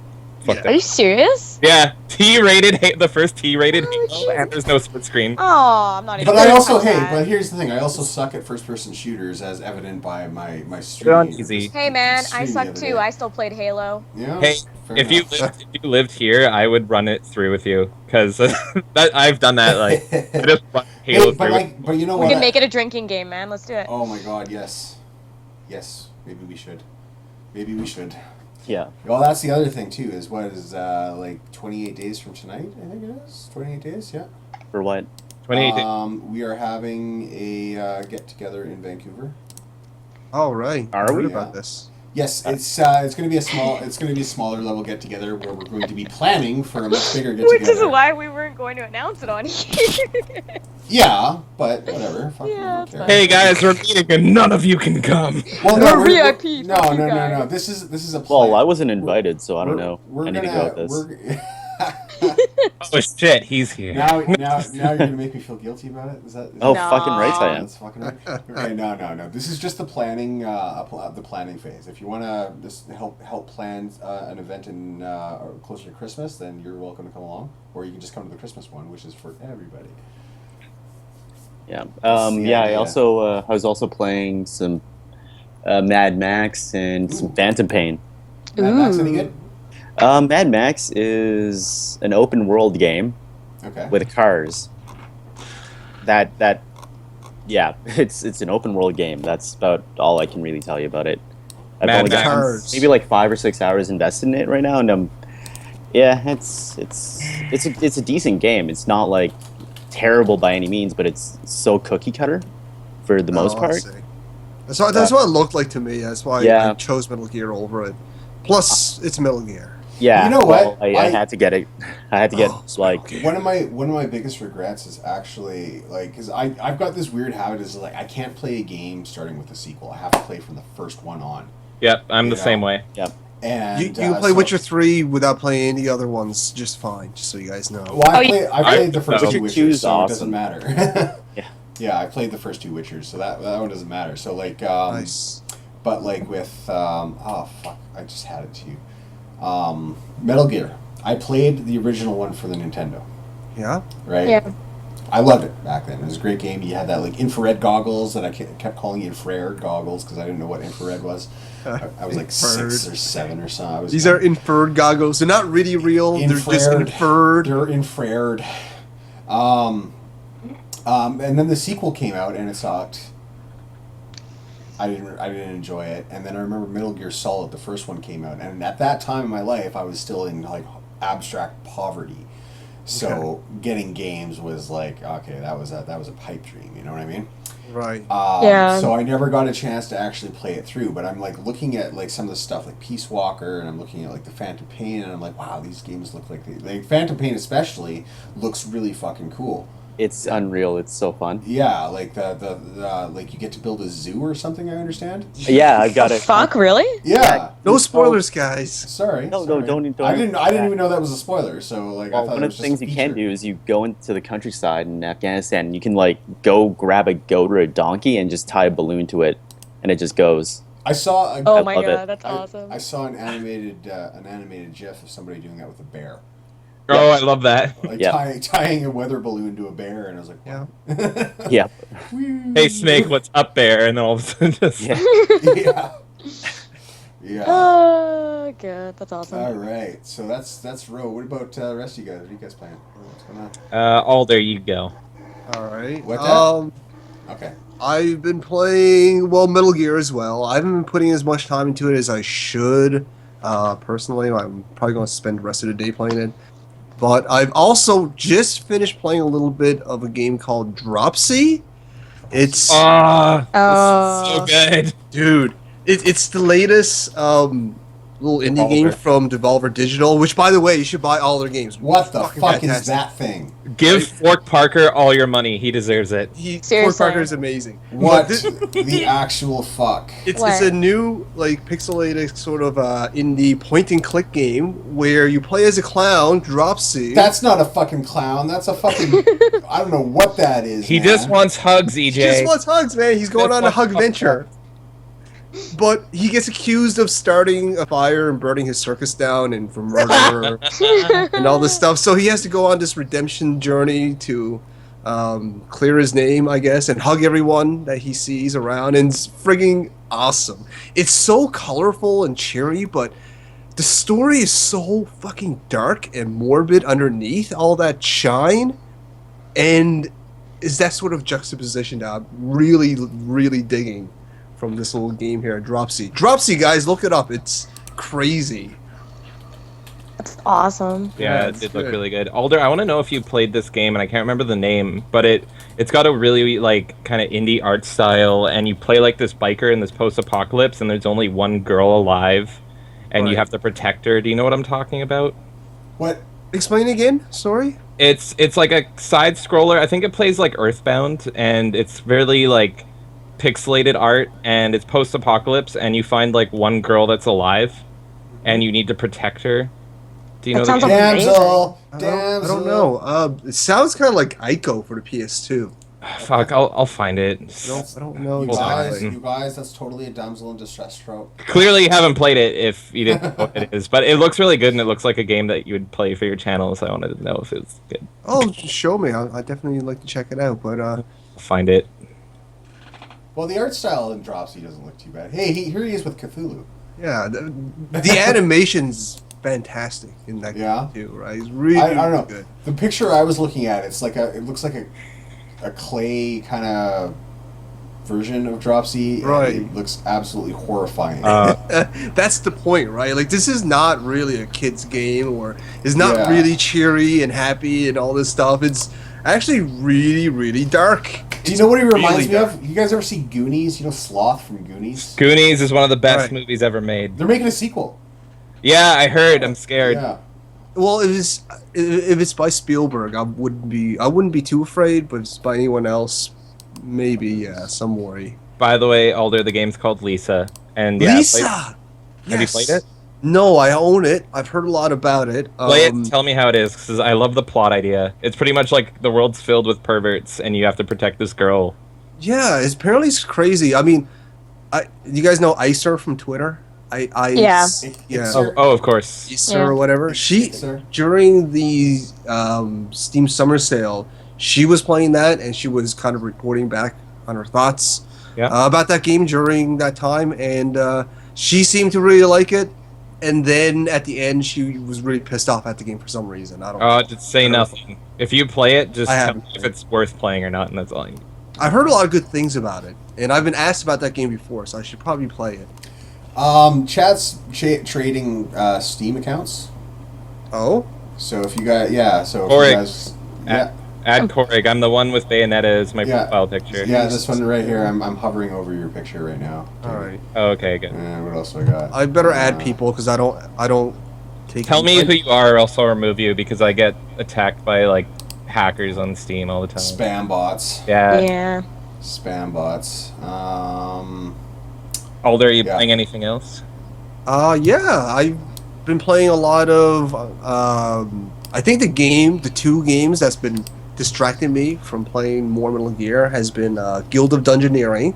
I got that really cheap on. That looks Copia. really good, actually. Oh, I like it's that so style. good. Yeah, that's the one where it's like it's got a drawing style. Yeah, but yeah. That looks pretty good, It's like actually. it's like a roguelike, but it's card game based. So each dungeon you go into, you get dealt a deck of hands, and in that deck of hands, you can create your dungeon and the monsters that populate it. Right, and every round you get a new deck of hand, and the combat's also done through card format as well. It's all really, really brilliantly done, and I really enjoy it. But I'm also playing a lot of Little Do on my cell phone, which is also another card game sort of thing.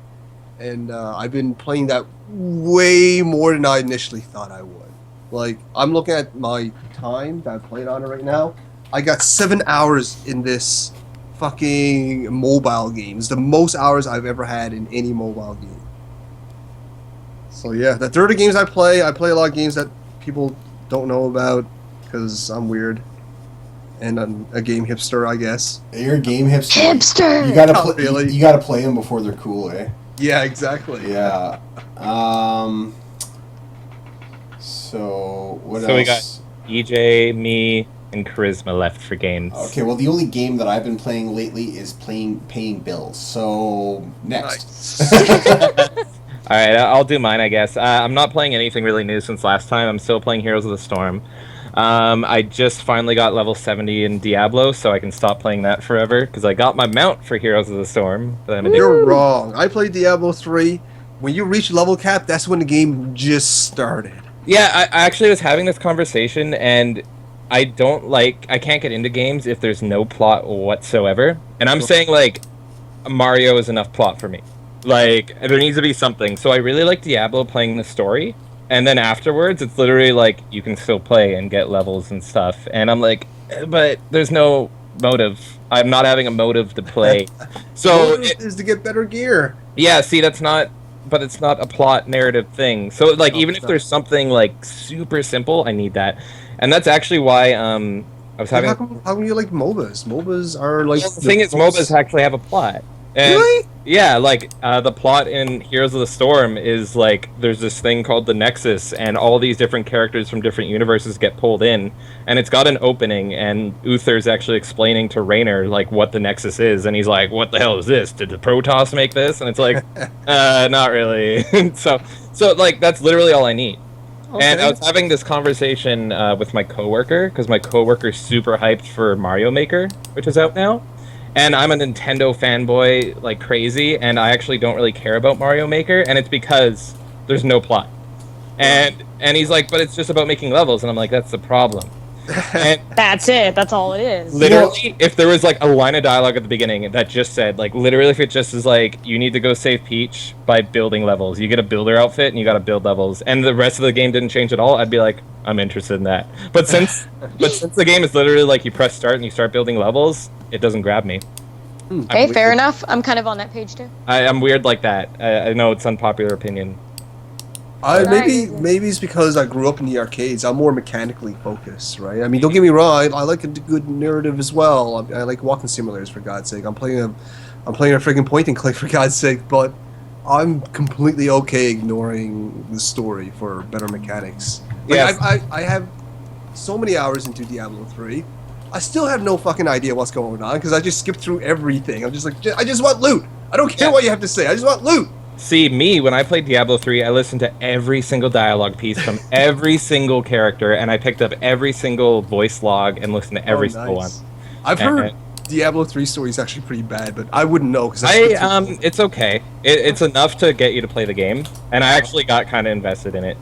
And there's twists and stuff. It's pretty cool. It wouldn't be like best story ever, but it's cool. Yeah. Um, Well, was for the longest time, I was curious to why Diablo in the third one has boobs. oh, Which you didn't know? I didn't know because I skipped through the story, right? Spoilers, I thought that was cool. I thought that was so fucking cool. Yeah. Even though I saw it coming a mile away. Anyway. But yeah, I don't know. People play games differently, and Oh, yeah. definitely. Absolutely. Exactly. Narrative That's and why plot when are you're- always the most important thing to me. That's why when you're looking for reviews or impressions for your video game buyer's guide or whatever, it's always a good idea to cross-reference, to get reviews and opinions from multiple people. Because as you Yep. said, everyone has different tastes, everyone plays games differently, etc., etc. Yeah, guys, go to Polygon. They're the bit. Yeah, go Polygon. This game has boobs. 6 out of 10. I would Aw. recommend going to Polygon to get a reference of bad reviews, and then you watch everyone else's. Yeah, exactly. Pretty Fucking much. That's what Bayonetta 2 is a masterpiece, and they give it a low score because boobs. Yeah. Yep. Anyway, to finish up, so the only other thing I played because I was hoping Batman would be fixed, so I didn't start anything. Spoiler, it's not. It is for some apparently, but others it's still not working. Anyway, so the only other game I played was I woke up one day wanting to stream Diablo, and I go on and I see a game on that's $1, and I'm like, fuck it, I'll stream it. And that game is Shower with Your Dad Simulator 2050. Oh, I watched your. Do you still shower? You know, It's that's so good. that's actually funny. I was watching a Sips stream of that. The other Oh, you day. should watch mine. And well, I was Watch Jamie's, I it's was hilarious. literally just on your Steam profile, and it showed that you'd been playing that recently. So I was like, oh yeah. Yeah, it's great. I didn't know what to expect, and the game actually has depth, and it's got a plot. You gotta go find your dad and shower with him, and talk to other dads. It's great. And you gotta walk in. And Hold on. Wow. Sorry, What? that was loud. Oh, okay. And then finally, the only other thing I've done is we have a friend of ours that comes over regularly, and she doesn't like anime at all. And we told her about Honey Pop, and she's like, "This is awful." And then we have Oh her, yeah. and then we had her play Honey Pop, and she's like, "This game's really good." Honey Pop is amazing. Jamie, that was Oh like my the most God. successful thing we've ever done in our Yeah. life. And then- Honey Pop. Yeah, she doesn't like anime at all, and it's like, watch, you're gonna love Honey Pop. Because it's got the puzzle game aspect of it, right? Yeah, but it's a really Yeah. good game. And now my next goal is to get her to try Catherine, because I explained Catherine to her, and she's like, "That sounds awful," and it's anime, and it's like, "I'm gonna make you love it." Jamie, let's do it. Let's make her play it. I'm down. Catherine's amazing. No, Okay, Honey Pop's legit All good. right, though. Jamie. I just gotta say, it's awesome that your girlfriend loves Ghostbusters.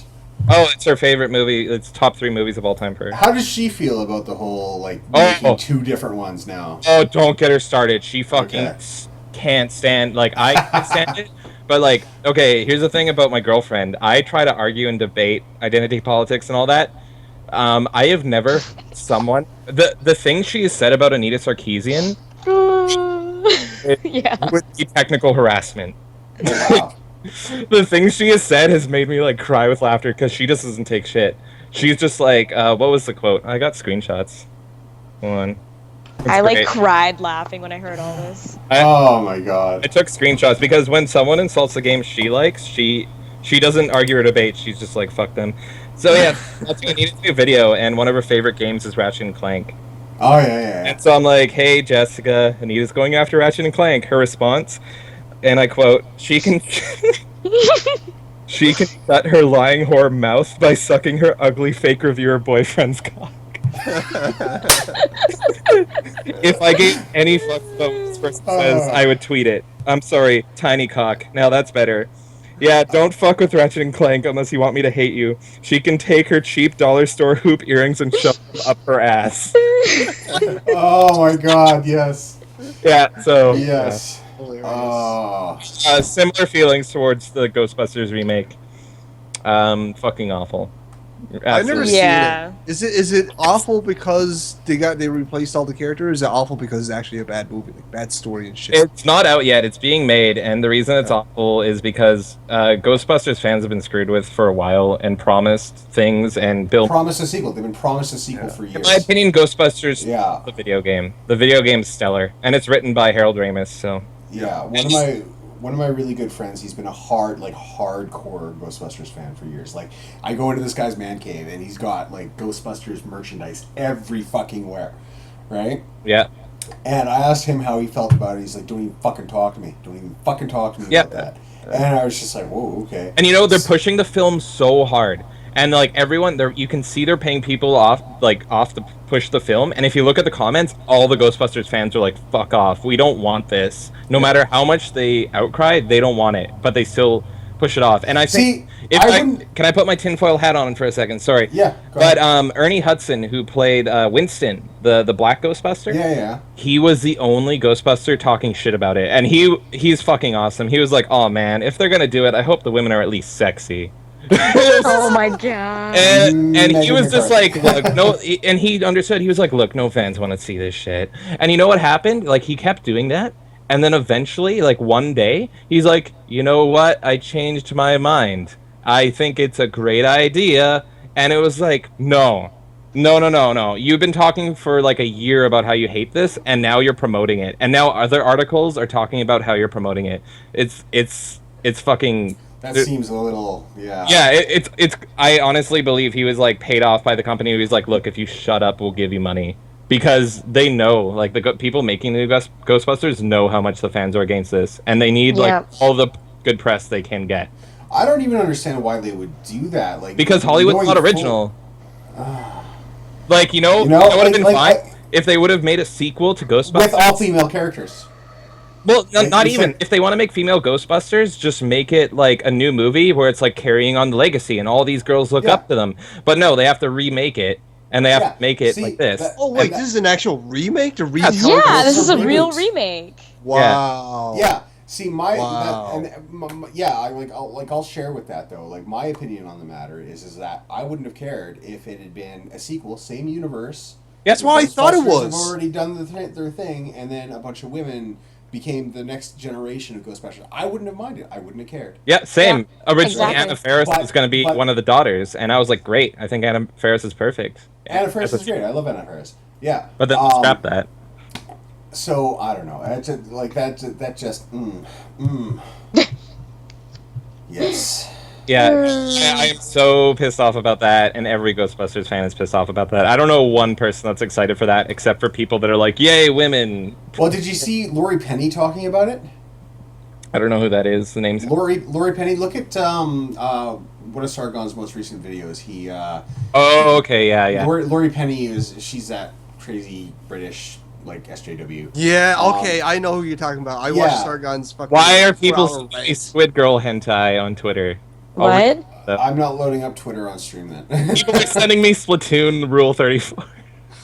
Oh shit! Is it because the Twitter integration that just came up? I don't know, but whatever. I approve. Go on. All right. Well, I'm not getting any. Thank Christ. I'll help with that. Oh, fuck off. Anyways, yeah, but like, so, and I think they just recently said that they're actually going to be making an actual sequel. So, what the fuck? I don't know, man. I don't know. It's pretty. Like, I it don't doesn't know. make any sense. It doesn't make any sense. You know, here's the thing too, right? Like, this is going to cause a whole bunch of controversy. It already is. It's going to sell at the box office, at least the first day, pretty good because of the controversy, right? And then feminists and the studios are going to be like, oh, look at all this interest. Look at all the money we're making. People want this. This people, you know, it's obvious people want this. People are coming to see the movie. But here's the thing, right? Like, they did this with Thor as well. I'm sure we're all aware, right? What Marvel did with Thor. They made God. you know, that's okay. But here's the thing. Like, the first day that Thor came out, the female Thor came out, like, it did sell a lot because of the controversy, right? And they were touting as this, look, people are interested in feminist crap. Look at this. Look at all the sales, right? But what they didn't tell you is that the weeks following, Thor comic sales tanked lower than it ever tanked in its history. Yep. Right? Until they revealed who the female Thor was, I think, and then it picked back up. They did go back up because Yeah, that's how comic book fans are, right? Yeah, because they redeemed themselves on that. Yeah. On how they met, because it ended up being his. It was actually kind of interesting. It was interesting. I will actually, admit, I'll admit that too. Right, the feminist line, however, that they fucking pulled on it, they played that for fucking. Oh, they definitely did. But how that relates to the current Ghostbusters situation is, like I said, the first day of opening week, it's going to sell lots because of the controversy. But the weeks following, they're going to see such a huge decline, assuming the movie's bad. Okay, I am assuming the movie's going to be bad. We're going to see a huge decline in theater audiences. The worst off is, as far as paraphernalia, selling like Ghostbusters junk, they're not going to be able to sell any of it. They're going to kill the franchise because of this, assuming it's going to be bad. Hopefully, it's not.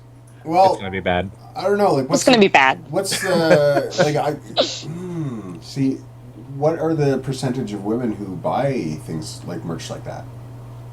I don't know. It's not even women, because my girlfriend's more pissed off about that than anybody. It's like fans. Like fans are not buying. We're still talking about Ghostbusters, right? It's feminists aren't geeks. They're not the buyers of this culture.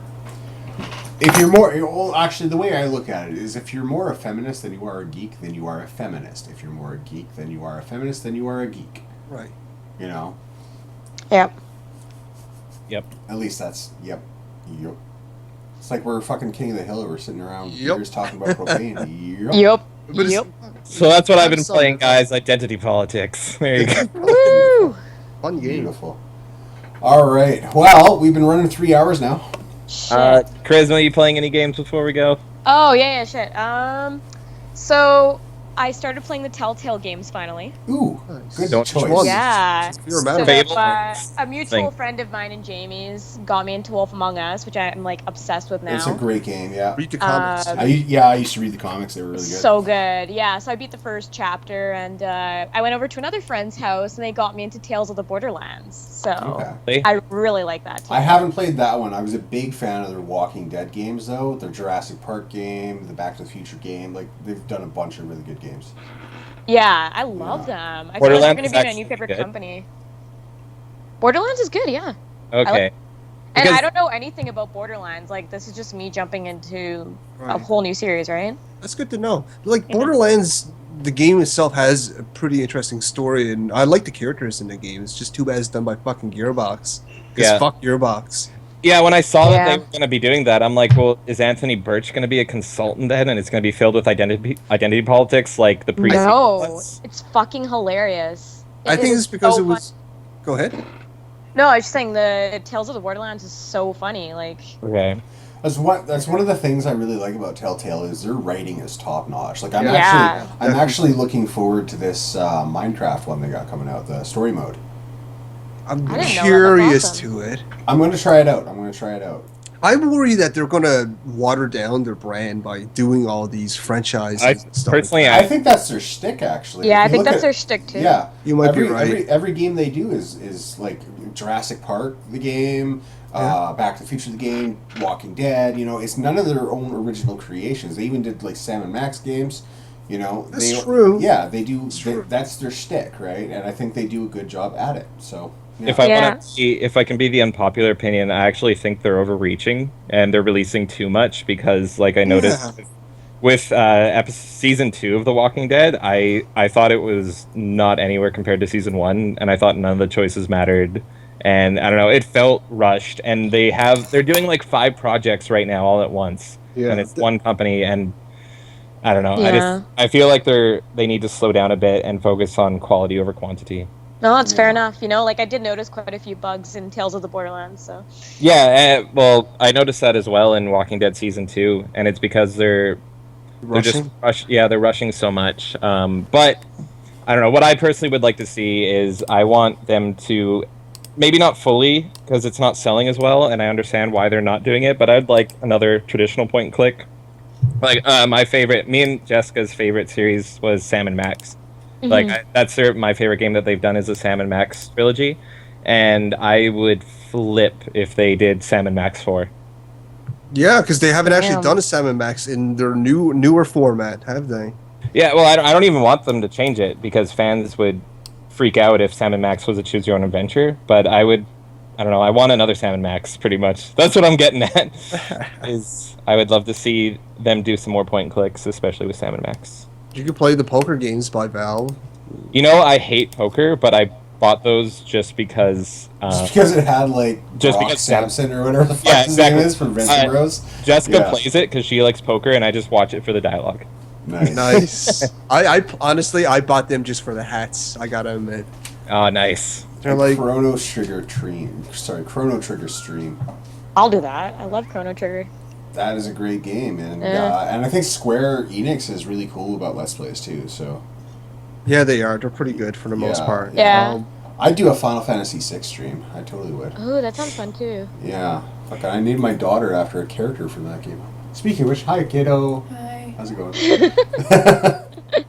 She's like, convinced- hurry the fuck up. What's I that? wouldn't name any potential kids after Knights of the Old Republic, but Jessica would let me. Jamie, that's also my dream. Just saying. Is your daughter named Tifa? Because that would be pretty No, it's cool. Final Fantasy VII. My daughter's name is Celise. Oh, Celise. Say hello, Celise. Hi, Celise. That's Have all you we made get. her? That's Have all you we made her get. play the game that she was from? She started playing on our own actually. Ooh, Yeah. that's Nice. awesome. Final Fantasy VI because I got it for our PlayStation 3. Cool. And she's playing it for a little bit. I'm not sure she got very far because once again, like the game came out before she was born, so the graphics are a little lacking. Yeah, You know, so she's not used to that. But she was playing Final Fantasy X hardcore for a while. I like Final Fantasy X. It's a good game. Yeah, Yeah. 10's great. Yeah, 10 was good. 10 was good. I think it was the last decent one actually. Yeah, I agree with that. No, 10 Yeah. too. I know that's unpopular. Actually, like 10 I too. have that. I have that. I haven't played it yet though. You know what? 10-2 mechanically, the combat and the dress system was actually really, really fun and interesting. I fucking love 10 too. I just couldn't stand the story though. I know, but it was fun. Didn't it turn like didn't it was like the way I heard it explained, this was back when it came out, it was like It's essentially Final girl power. Final Fantasy X crossed over with Britney Spears. Yeah, essentially. That's pretty accurate, yeah. And look, I like Britney Spears and I like Final Fantasy X, so what's the issue? Well, the problem is we're misogynists, right? Yeah, that's right. Yeah, fuck women and stuff. So like, yeah, that's yeah. Yep, Okay. yep, yep. Anyways. All right. Well, we've been running 3 hours, guys. I think we had a really good stream today. Yeah. Yeah, definitely. Chat is definitely fucking crazy alive. Like it's still going. Look at you guys. Love but it. Yeah. So let us know what you think of the new setup. If I need to change anything, obviously, Alder, you think I need to change the font. Yeah, you're using title fonts, dude. You should use body font. Like, All right. It's Big true. part. Body fonts are where it's at. yeah. Okay. I mean, it's fine for the title on top, sure, whatever. But when you're listing people's credentials or credits or anything like that, that's body font stuff, right? Yeah, okay, that's Simplicity. fair. Simplicity. That's fair. That's fair. Use. Yeah, basically, I just whipped this up this morning, and I did it in like 10 minutes. Hey, you know what? It looks really So- good considering. So Yeah, considering Yeah. so, I agree. I was impressed with it when I saw it. Nice. Yeah. I like hearing that. I like that on the side where it actually lists us all. So too. I need to change my Skype photo. That's what this is making me realize. Well, I used all your Twitter photos. Yeah, see, that's fine. Right, but I so, realized like, how yeah. ridiculous my Skype photo is. Yeah. On a scale of 1 to Milo, how handsome is my photo? It doesn't need to change. How- That's how I rate everything now. Hold on. Don't answer that question. Yeah. No, you're gonna pull up Peacock Phase. 9 Aw. points, Milo. 9 point Milo. No, I got the one with you and Anna here with the fists. That's I would. I love that it was photo. blurry. That's my favorite photo. And the one with Karen looking uncomfortable. Sorry. Is that the only picture you have in here? It's in there. Yeah, whatever. It was on doing Spike. It's there. It's all good. It's all good. It is. Oh, look, everybody's like twisting. What the hell? That's a Whoa. lot of Twitters. That's a lot of Twitters. Super That pla- Skype photo makes you look like you get drunk a lot. Life is drinks. Well, I mean, Jamie, you can comment on how often I get drunk if you want to. No, I'll leave that a mystery. When Hey, Ro. when comes out, we're drunk. Hey, Ro. Are you Yo. drunk? Sexy I mean- punkos. We're probably gonna get drunk tonight. So. Maybe, yeah. Oh, before we go, shilling anyone? Oh yeah, shilling, yeah. sure. Shill your shit. Shill your shit. Yes. Take I'll turns shill, shilling I it. guess. So I'm gonna be starting to write for the Superplex Bros in October once my computer stops being a piece of shit. Okay. So if you guys want to see my writing, go to that. I'm probably gonna write about. I don't know. And okay, for those who are uninitiated, who and what are the Superplex Bros? They're a Bros. website Oh, that wow. write about games and wrestling and everything in between. So Okay. they're up and coming. They support Gamergate. Really cool guys. gotten I the will- pleasure to know them, so check them out for sure. I really definitely- should visit because 90s Attitude Era wrestling was my entire childhood. Oh my Yeah, god! it's And good if you look times. at their like logo and shit too, their website looks so. It looks nice. like an old Nintendo. I love it. Nintendo cover. Yeah. Yeah, you I see instantly that, fell look in at that. love. So Yeah. yeah, definitely Okay, check I'll out. definitely check those guys out, and you know, if it's kind of I don't want to link to just specific game review sites from my blog. Yeah, that's fair enough. Of course. Yeah. So that but otherwise, I could probably do a little write up on them at the very least. And also, you know. you guys know where to find me on Twitter, of course. Karisma Singh, same shit. That's right. Yeah, right here where it says Karisma Singh, except without the space and with a little @ symbol. In front Yeah, of it. pretty There you go. much. And I'm Make on sure you- Twitch as well.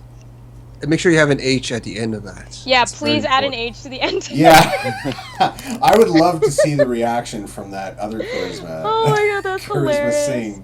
Besides that, you guys can find me on Twitch at Krizzle Games, which is also linked on my Twitter. So just find me on Twitter and Yeah, you You're can like- also put any of these links in the chat, and it does show up on the stream, right? So- does it? Okay. Well, yeah, because you got the live chat thing in the corner. Oh of the shit, stream that's there. awesome. Okay, I'll do that now.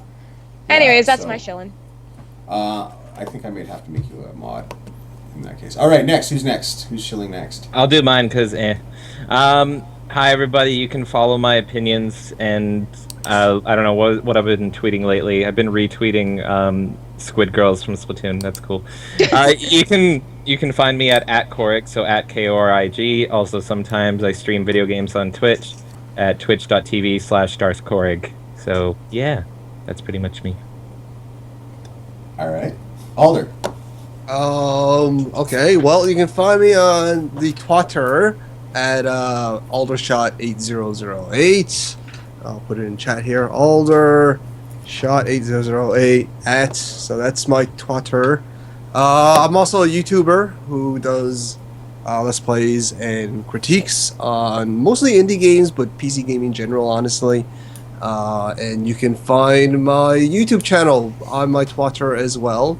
Or you can just click on my icon on in chat, and you can find my channel there as well. Other than that, yeah, that's me. Yay! All right, cool. Yay! Ro, do you have anything you want to shill?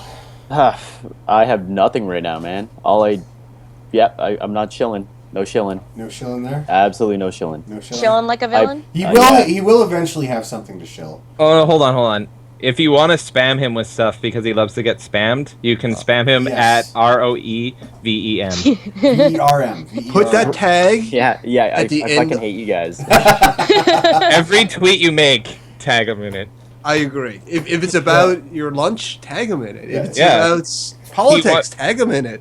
He wants to see your breakfast. Tag him Listen. twice. I was seriously pretty pissed off. I was trying to get drunk and my phone just kept going off. Good. That's when you turn Too off funny. your notifications, man. Yeah, man. I was already halfway cut. I'm not. I can't think. But you were not halfway cut enough that you couldn't get on Twitter and complain about Yeah, true enough. it. True that, yeah. All right, so yeah, and then me, I am Black Trident TV on Twitter, or EJ Spurl. I tend to communicate more on Black Trident TV. I run blacktridentmedia.com. What else do? I do a bunch of stuff. God damn it. I wrote a book. I wrote 2 books, actually, but I only ever shill one. Hold on, right here. We're going to load up blacktridentmedia.com right here. I got a bunch of cool articles. It might be of relevant interest to a lot of people in Gamergate. And buy my book. That's it. Woo! All right. So we're a bit over time, but About an hour and 15 minutes over time, yeah. Yeah. This has actually been good, though. This has been a good stream. We kept it flowing. It was good. Yeah, Yeah. thank you for having me, guys. No worries. We'll try to have you again on sometime. Sweet. Yeah. I'm down. Yeah. Anyways, so I'm just going to do that thing where I actually end the stream. Just don't put on shitty music. No, I'm actually going to end the stream. thank you, chat. You've been wonderful. I love you. Yeah, you guys have been awesome. Oh. That's it? Ah, here it is. Okay, hold on. All right, guys, take her easy, and we'll catch you next time. Bye. Bye. Bye.